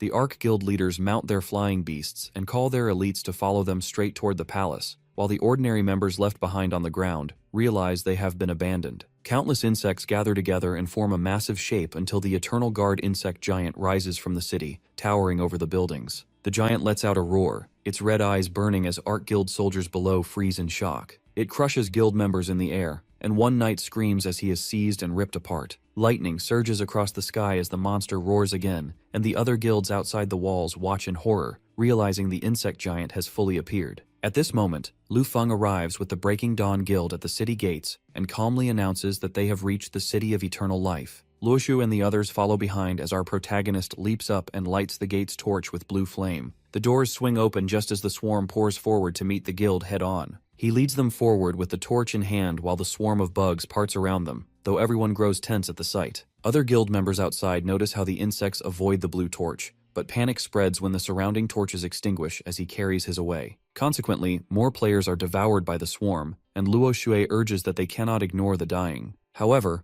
our boy answers that it was their choice, and insists they must reach the palace before the torch burns out. Inside the city, the Saber-Toothed Wolves Guild struggles to survive. Their vice leader admits defeat, while the old guild leader explains that only a distraction could save them, though no one would dare to enter now. Just then, the vice leader gasps as Breaking Dawn suddenly appears in the courtyard with Lu Feng standing at the front holding the torch and his teammates close behind. Other guilds retreat, calling them reckless, though they take the chance to escape while the giants focus elsewhere. Anya shouts that the bugs have merged into giants and she readies her blade, warning the group to prepare as the towering forms close in. Our hero raises the torch high and unleashes Spirit Fire Explosion, blue flames bursting into the sky and incinerating the swarm. The saber-toothed wolves watch in shock and regret, wishing they had followed him sooner, while their leader shouts for everyone to run. He leads Breaking Dawn up the palace steps. Luoju notices the torch lasted just long enough to bring them inside safely, where the bugs cannot follow. Suddenly, Xiaya realizes Zhao Haishan is missing, but the boy says he must have had a good reason for leaving.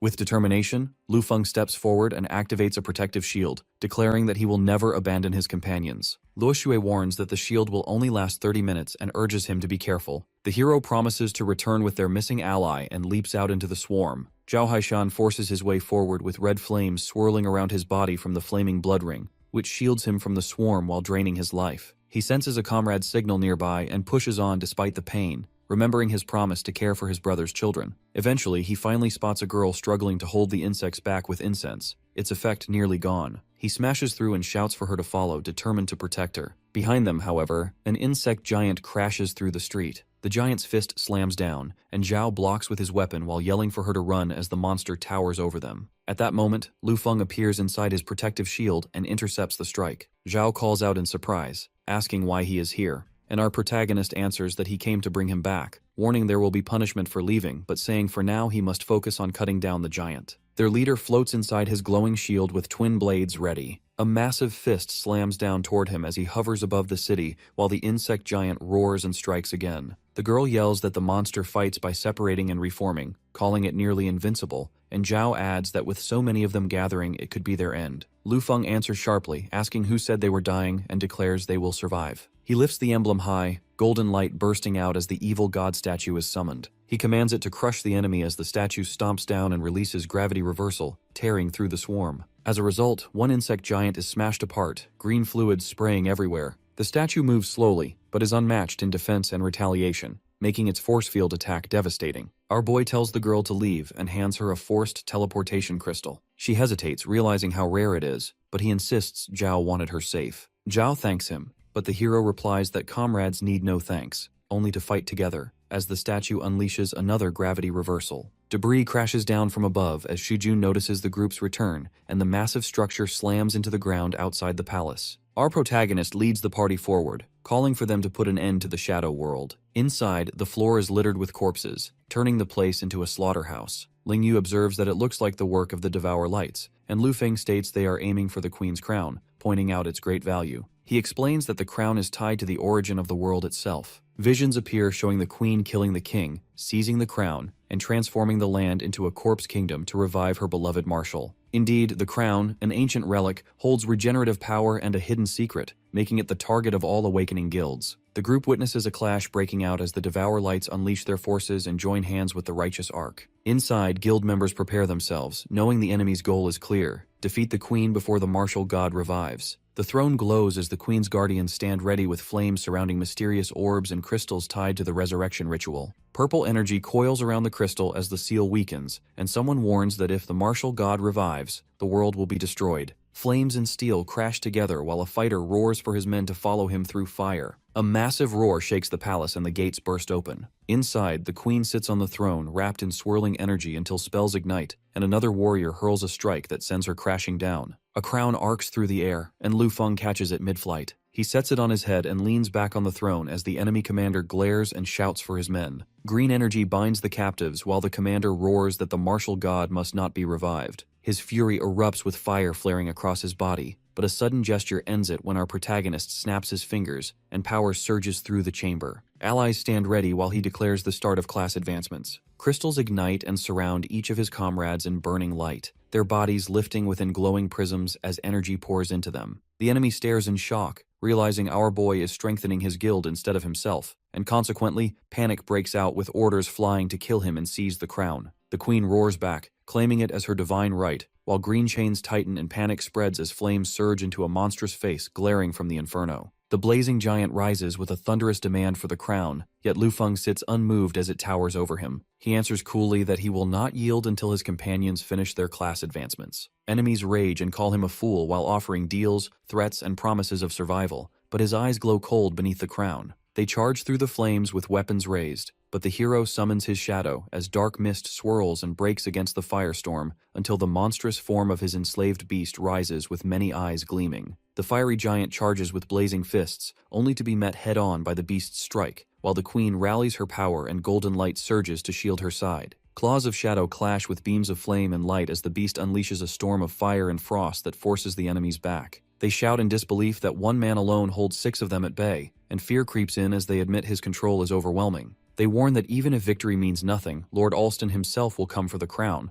but Lu Feng says that if that is the case, then none of them will leave alive. The beast roars and swallows the enemies in a storm of destruction as poison seeps in to slow his body. A colossal shadow looms above with blazing eyes as it strikes fast and seizes one of them, slamming his body with waves of dark energy while comrades scream his name as he vanishes into the haze. Another warrior snarls and rushes forward, only to be swallowed into the storm of fangs and claws. Desperation fills the air as blades flash, but the monster's mouth opens wide and drags the man deeper into the abyss of violet mist. Another fighter is hurled aside and slammed hard by the beast's crushing strike as the shadow coils tighter, its head snapping down while the survivors scramble back. They realize the altar both binds our boy in place and anchors his summoned monster here, and so they shout plans to retreat while vowing to regroup and bring Alston himself. But Lu Feng rises from the throne and dismisses their hopes. Lu Feng stands firm as the queen hurls a radiant spear, but the Hydra's jaws snap shut and shatter her attack. More heads lunge forward, only to be burned away by blinding blue light. Energy bursts from our protagonist, his entire body glowing brighter as power builds until it explodes outward. He raises both swords high, his voice calling out, "Wrath of the Snake God." A torrent of azure light tears through the battlefield, swallowing enemies whole as it sweeps across the hall and leaves nothing standing. The ground splits apart in a towering rift of destruction, while soldiers scatter in terror, shouting at the godlike force ripping through the city. He staggers, admitting the skill was overkill. Flames surge again as the martial god presses forward, but our boy moves quickly, catching the fallen queen before fire consumes her. He steadies her while already planning his next step. Passing the Insect King's relic to Shujun, he knows it will unlock even greater strength. With calm resolve, he lets her go, promising to send her on her way as the crown's power spreads from him. The system echoes across the battlefield, announcing that the final boss, the revived martial god, has been slain. The mission is complete, and all awakeners will be transported out in 1 minute. Crystals fade and fire dies around the altar. Lu Feng stands with his guild as their classes advance and their power renews, their voices rising together in celebration. He looks ahead with a steady expression, knowing the real battle begins now against Ark and against Alston. In Xicheng Community Hospital, white coats line the corridor as our protagonist walks past with calm composure. Whispers follow, calling him Dr. Lu, a prodigy surgeon. Despite his fame, however, he still visits the small community clinic every week. Nurses gossip about his humility until his phone rings with his sister scolding him for ignoring her messages. He answers casually, reminding her to follow rehab before he performs the next surgery himself. She demands he come before dinner instead, and he ends the call. Later, he enters a quiet ward where a girl with twin braids sits on the bed, her arm in a cast. The chart lists her injuries from school violence, beaten and scarred. He gently reassures her that the wound will heal without a trace, but her voice trembles as she admits scars aren't what she fears most. Suddenly, the door slams open and a gang steps inside, their leader grinning as he corners the girl. They sneer about unpaid debts and wave threats of scandalous photos while fear flashes across her face. Our boy steps forward and orders them to leave since the patient needs rest. They laugh at him, mocking his interference, but he repeats once more for them to get out. Their anger boils over, and they rush him with fists swinging. A punch drives toward his face, yet his eyes remain steady. In the next instant, bodies crash to the floor one after another. The hallway shakes as nurses and guards rush to the room, only to find the gang scattered across the wreckage with Lu Feng standing calmly in the center. He brushes off his coat, remarking the room wasn't sturdy enough. In the hospital, the staff whisper nervously while Siqi warns about the risk of retaliation, but Lu Feng answers firmly that he will never allow such chaos near his sister's college. On a rooftop, bullies surround a student as their leader sneers and gives him only two choices: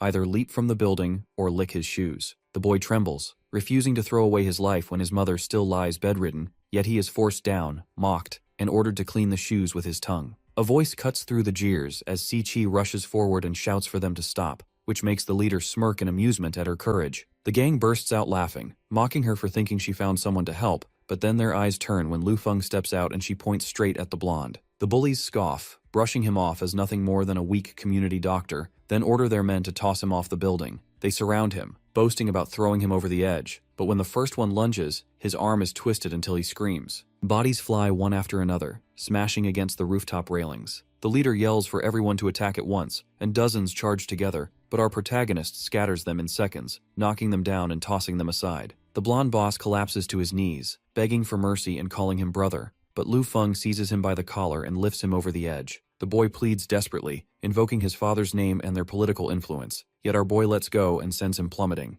The gang braces for death, but Jiaya's glowing spheres catch them mid-air, lowering their bodies before they crash. Still, they hit the ground hard, groaning in pain, while the blonde clutches his mouth, his tooth broken. Furious, he spits out threats that his father will ruin Lu Feng's career, but the hero steps closer and calmly says his father already has far bigger problems. The boy's phone suddenly rings. He picks up, asking for help, but his father's voice roars in rage, accusing him of losing the council seat. He freezes as his father blames him for destroying everything and even vows to kill him. He lunges forward, but our protagonist tells him his son must face consequences too, then turns and leaves with the girl. Later that evening, Lu Yao hums as she sets food on the table. Lu Feng returns home and she greets him warmly, though she scolds him for coming back late and asks if he is involved in something dangerous again. He reassures her that the world is at peace, then sits down to eat with her. Elsewhere, a woman waits alone on a bench until Lu Feng approaches, apologizing for making her wait, but she immediately questions his true identity. They sit together as he admits he sometimes helps at the hospital and then asks why she came to find him. She explains that Alston wants answers about the martial god, while he replies that he will need something in return.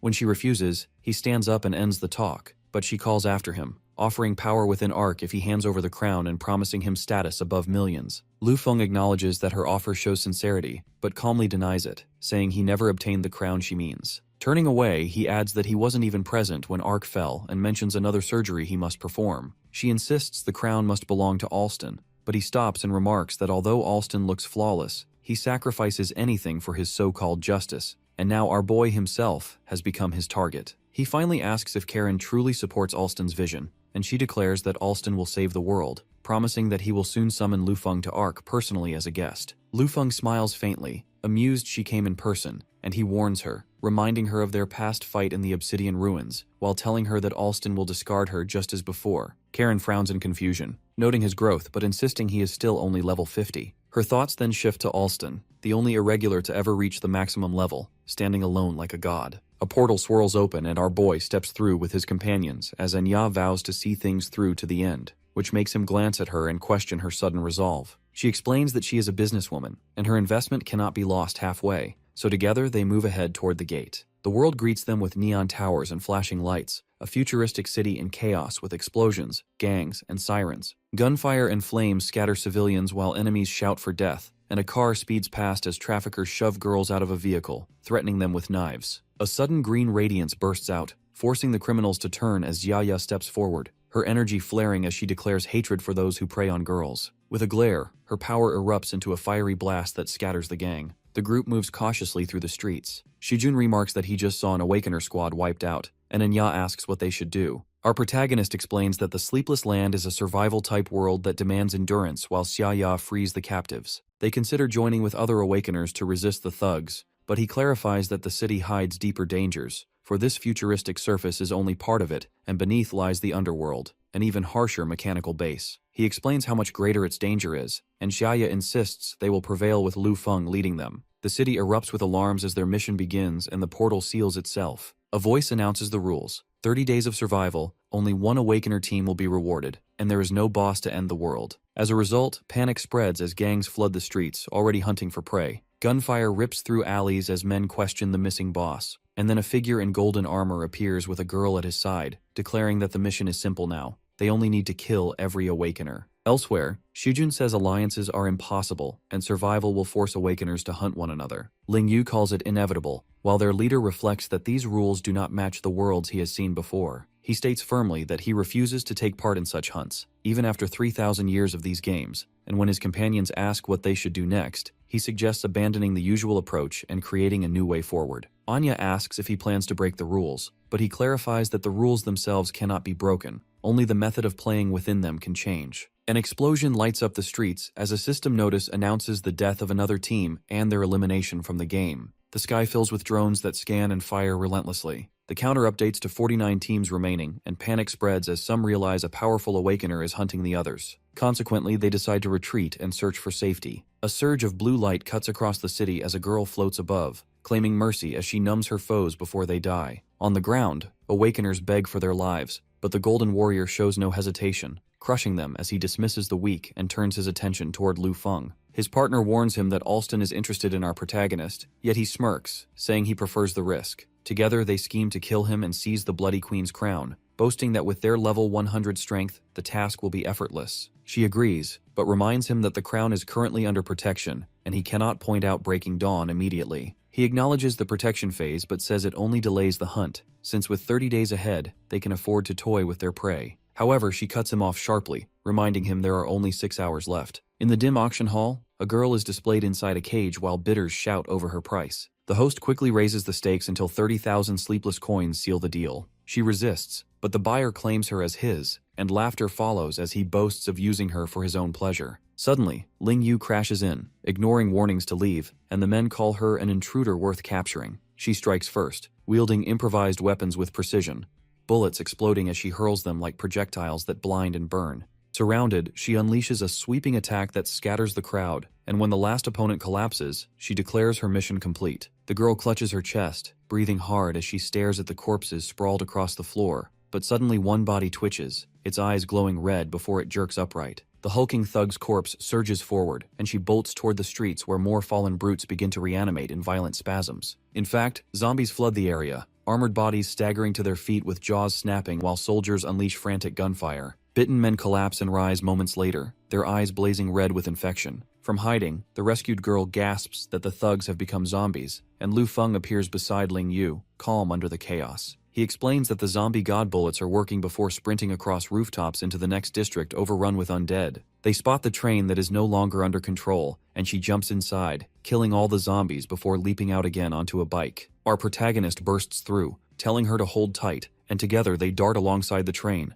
racing past before leaping clear as its frame shudders violently. Onlookers panic as the train smashes into the station, explosions ripping through the cars as flames swallow soldiers while zombies stagger closer. From afar, Ling Yu stands beside our boy, surveying the destruction, and she confirms both the bar and station are destroyed, sealing the outbreak of zombies. He nods and schedules their next step in 3 hours as the burning city floods with the undead. Meanwhile, the golden-armored warrior strikes the ground, forcing back the zombies around him. But even as they fall, more push forward, surrounding the streets in every direction. He curses the endless numbers, while the blue-haired girl hovers nearby, saying she has located Lu Feng, but they must deal with the zombies first. An ambulance speeds along the road with its siren wailing, and inside our hero sits with Su Tao Tao and the others, while a drone scans ahead. Shijun reports that Ark has found them, but our boy dismisses it, saying their focus is the underworld. The ambulance goes underground, and he explains the virus is spreading there as well, which is why they use this vehicle to enter as virologists. The underworld city comes into view, filled with tall structures and heavy machinery, and at the center a childlike figure sits connected to cables, while 2 men kneel and address him as City Lord. Beside him is the sleepless monarch, who transferred his mind into a machine body 500 years ago and has ruled since then. From inside the capsule, the City Lord asks about the virus, noting that the surface has fallen and now the underworld is at risk too. Two officials kneel and report that the army has been deployed against smaller zombie groups, and blockades have been set up for the larger outbreaks. They add that the surface is out of control, but they are working to prevent the virus from spreading into the underworld. The monarch, however, criticizes them, saying the virus spreads too fast for any antidote to be effective, and the city lord calls them useless, while stressing that without their population, the city cannot survive or compete. The monarch bows and apologizes for failing, and so the city lord decides they will focus on protecting the underworld for now, saying they can take people from other cities later. Another official assures him that virologists have already arrived who may be able to help. Meanwhile, the ambulance carrying Lu Feng's group speeds underground as guided directions show on the screen, but Xu warns that soldiers are stationed everywhere, and exposure would mean death. Anya adds that it is even worse, since they'd stand no chance against soldiers and machines. Our protagonist reassures them by saying he already altered all their identities and data through the terminal, and Xiaya affirms her confidence, reminding the group they have their boss with them. He reports that they will reach the transfer point in 3 minutes, where someone from the underworld will guide them into the restricted area, and he instructs everyone to cooperate. The ambulance halts at a checkpoint where armed soldiers stand with a woman in uniform who welcomes them, and explains that the Vice City Lord has come to assist. Xijun worries they may be exposed, but Lu Feng states that their duty is to move immediately to the largest infected area. The soldiers then escort the group to an aircraft, and once they board, it lifts off and flies above the city. Inside, the female officer speaks with our boy, recalling a research paper he once revised for her. He answers, "Of course," and she confirms it was about clinical trials of injecting the XX5 virus into human bodies. The officer starts to probe, but he presses for details on the underworld situation first. She explains that 9 of the 72 districts face outbreaks, with 6 under control and the rest sealed by blockades. He asks what the biggest issue is, and she admits that soldiers continue to become infected even under isolation and preventive measures. The protagonist then explains that the virus is not just airborne but functions like a reactor that emits radiation accelerating infection. He concludes that the sources must be eliminated quickly, and the officer admits she had never considered that, acknowledging his insight as the aircraft lands. Soldiers line up in formation as Lu Feng and the others stand before the officer. She questions his identity, saying his knowledge is far beyond what his past records show. He responds calmly that he has long experience in virology, then instructs Ling Yu to provide the answer. In a flash, Ling Yu shoots her directly, and at the same time, support teams launch their attack. Xiaya freezes time with her psychic ability, stopping enemy soldiers in place, while another summons the Nightmare Fox,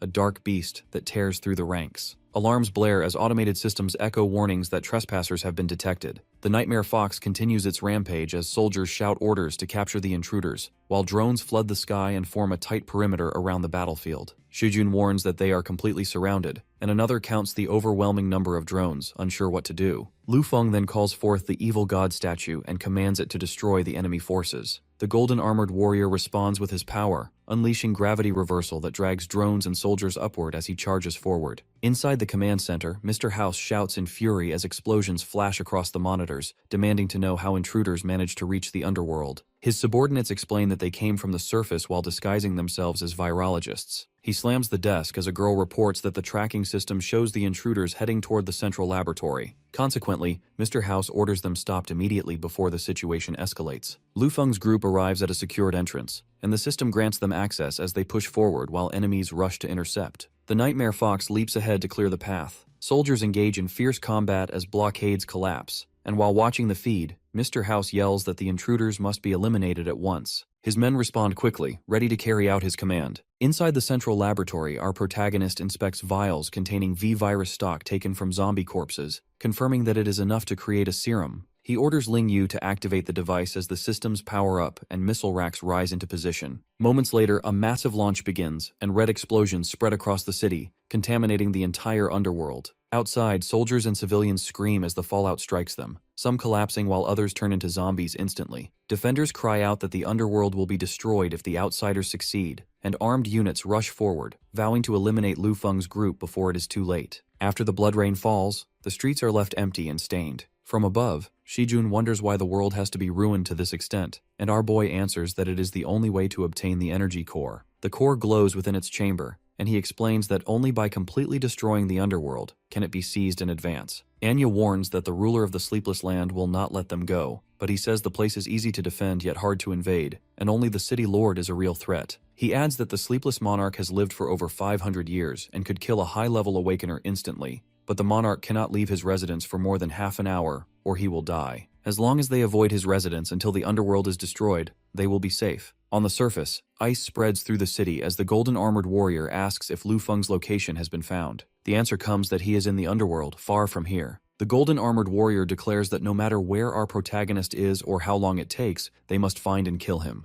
The blue-haired girl tells him she can act now and asks him to guard her body. He promises her safety and asks if she has found a suitable host, and she confirms. She activates her forbidden skill, Serene Water Possession, as her spirit rises in a towering glow of blue light and descends upon the city lord. He gasps as the spirit merges into his body, his expression twisting while his voice changes. The officials below call out in confusion as the city lord, now possessed, declares that they must sacrifice their lives to welcome their new master. Elsewhere, Ling Yu cuts them off sharply, announcing that a great enemy has arrived. She looks upward, ready for battle as the others turn their attention to the threat above. Maid soldiers form ranks and are ordered to eliminate the infected first, cutting down the advancing horde with their energy blades. The possessed city lord charges forward in glowing form, shouting for Lu Feng to come out. He warns his group that they cannot win against this opponent and tells them to hide while he distracts her. The others protest, unwilling to let him risk himself, but Ling Yu steps forward and offers to go instead. Our protagonist refuses, telling her she would be killed instantly, and declares that only he can face the possessed host. He leaps away, urging his group to hide well as ice walls rise and seal him inside with his opponent. The possessed city lord grins, declaring that Lu Feng has finally fallen into his hands, then notices the ice wall and questions what it is. The wall shatters as the Apocalypse Patrol party emerges, and the enemy steps forward, asking if our boy truly intends to fight him. The Jackal warrior unleashes a massive strike and the impact bursts with energy as he quickly dodges. From inside the command center, the sleepless monarch remarks on how difficult it will be to reclaim the city lord's body and orders all task forces to stop wasting lives and to wait for another chance. The warrior releases volleys of arrows that fill the sky, but the possessed only smirks, calling him foolish as he readies his counter. He activates Gelid Domain, and freezing energy spreads outward, trapping his foe in layers of ice. The control room watches in shock, wondering what kind of monster has taken over the city lord's body, saying it holds the power of a god. The possessed then steps forward and shouts for Lu Feng to come out. Our boy drops down from the side of a building, landing. The possessed mocks him,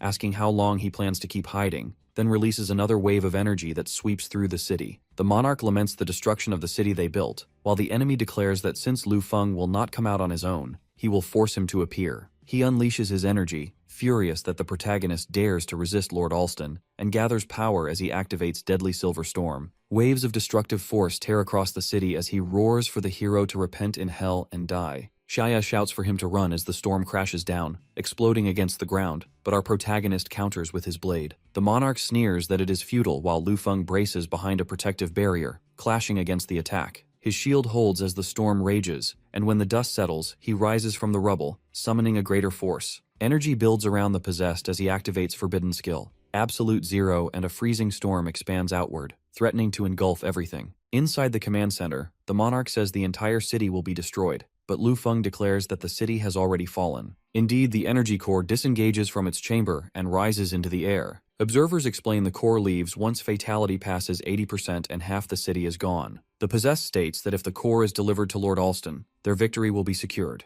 The energy core hovers above the city while systems announce critical warnings. Flames erupt in Hellfire Inferno, and the team trapped within the blaze struggles as one cries they cannot endure any longer. Our hero emerges calm within his icy aura, staring down the enemy. The possessed falters as his spirit is forcefully pulled away, leaving his body collapsing. Observers stare in shock as the energy core stabilizes overhead. Anya questions why the battle ended so suddenly, wondering what Lu Feng did to strip away the enemy's soul so directly. Ling Yu suggests maybe he had been preparing them for this moment all along. Shaya mutters that her boss must have set everything up long before now, and she calls him the man she has decided to follow. Above the battlefield, the blue-haired girl stands with her companion as mechanical soldiers and zombies roar while pushing forward. She asks him what is happening, and he explains he has no idea. The zombies surrounded them and then heavy fire suddenly tore into their ranks without warning. The enemies block the shots and shout that they are being sniped. On a rooftop, a man with a launcher reports to Lu Feng that he followed the plan, while a woman stands quietly beside him. He demands his payment, but our protagonist steps closer and replies that after going through cycles together, he will not give him even half a penny. In the city above, rockets explode and the pair look up as an air raid siren begins to wail. An announcement declares that with the city lord's energy core gone, the self-destruction program has started.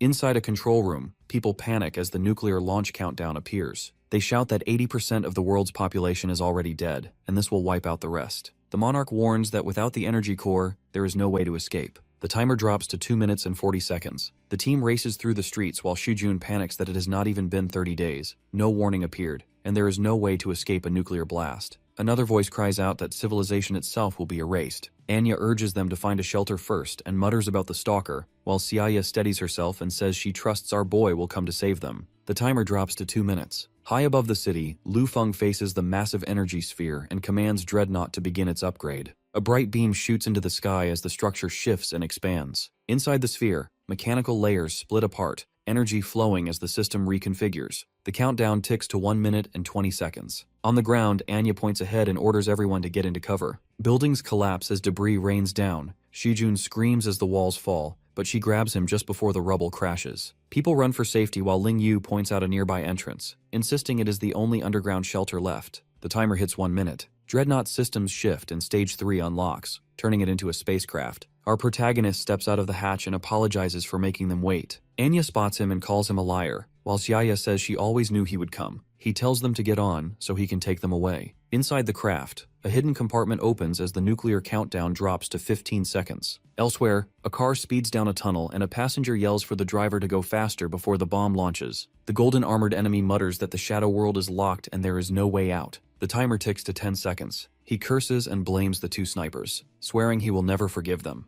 The blue-haired girl pinpoints their location and orders them taken down. The timer shows 8 seconds. Inside the craft, the rescued sniper and the girl thank Lu Feng, and he replies that he will take them away whether they like it or not. Below, the armored man and his ally prepare for a last strike. She declares that if they are going to die, they will drag others down with them. Energy floods the city as Wrath of the Sea God erupts, but the spacecraft moves through it while Xiaya warns our boy to be careful. The countdown drops again. At 3 seconds, the missile launches, and at 1 second it streaks into the sky trailing fire. Flames burst across the horizon as the missile ignites, and the enemy charges through the rising water barrier, shouting that they will not let them escape. Blue energy swirls around the craft as Lu Feng warns everyone to hold tight, and the ship activates warp, tearing open a path through space. The vessel shoots into hyperspace and vanishes from the shadow world just as the missile detonates. Moments later, the ship reappears above Earth, and the mercenary notes they are the only survivors. Inside the control room, Anya asks what they should do next, whether they must remain in space for 30 days or if they can enter another world. Our protagonist explains they do not have the special item required to travel between worlds. Xiaya comments that things would be more interesting if they had it, but he ends the discussion and tells them it is time to go home. The spacecraft leaves orbit, and a system message announces that Sleepless Land has been destroyed, the game has ended early, and the survivors will be teleported. 3 days later in London, a global conference takes place. Inside, Luo Shui sits with her friend, who asks why she spent so much to attend. She explains it is because she wants Dr. L to operate on her grandfather's brain. Her thoughts drift to Breaking Dawn's clash with Ark, to Alston not yet returning from the Hellgrade Shadow World, and to Lu Feng's warning about Alston's strength. She decides she must be ready to stand with him, but only after curing her grandfather, and steels herself, determined to secure Dr. L's help no matter the cost. When the doctor appears, Luo Shui rushes forward, kneels, and begs him to save her grandfather, offering any price from the Luo family. He smiles gently, agrees without hesitation, and tells her she does not need to give anything. She stares in shock as she realizes Dr. L is none other than Lu Feng himself. She walks beside him, embarrassed after what happened earlier, while her friend teases her for hiding her connection to the doctor. Luo Shui insists she only just found out.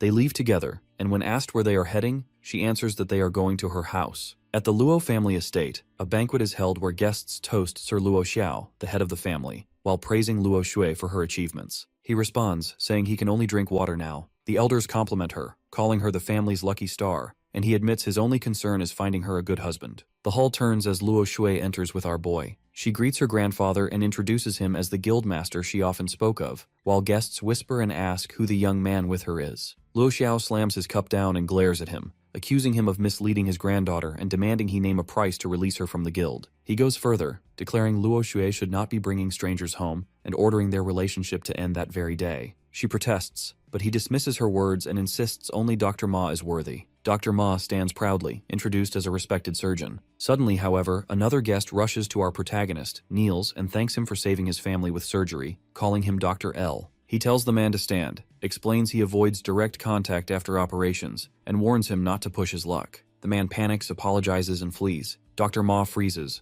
realizing this is the real Dr. L, and shaken, He admits he is unworthy to even stand near Luo Shui, calling her and Lu Feng a natural pair. He pleads that everything was a misunderstanding. Luo Xiao turns sharply to his granddaughter and asks if it is true, and she confirms it with a simple yes. The old man approaches Lu Feng directly, and after a tense pause, he suddenly calls him grandson-in-law, leaving our boy frozen and unsure how to respond. Later in a private room, Luo Xiao serves him special tonic tea, claiming it is the best for health, but he spits it out immediately. The elder waves off the reaction, saying times have changed and young people can live as they want, then asks Luo Shui to show him around since coming here was not easy. She suggests the guest room, but her grandfather insists otherwise and pushes them toward another room, telling the youngsters not to mind him. Inside, she nervously calls his name, but the hero calmly says he will sleep on the sofa. She asks if he is confident about curing her grandfather, and he answers that Dr. L never fails. The surgery preparations begin, and the operation itself is carried out. 5 days later, Luo Shui drives him through the city, thanking him for curing her grandfather. Our protagonist jokes about staying in London longer than expected and remarks on the magazines. People notice her behind the wheel and are surprised. Inside the car, he asks if she has been training all night recently. She hesitates, questioning how he knew, and he explains he received a video from her grandfather. Luo Shui admits she cannot help training harder because she is determined to become strong enough to fight beside him. She tells him she knows he has carried 3,000 years alone,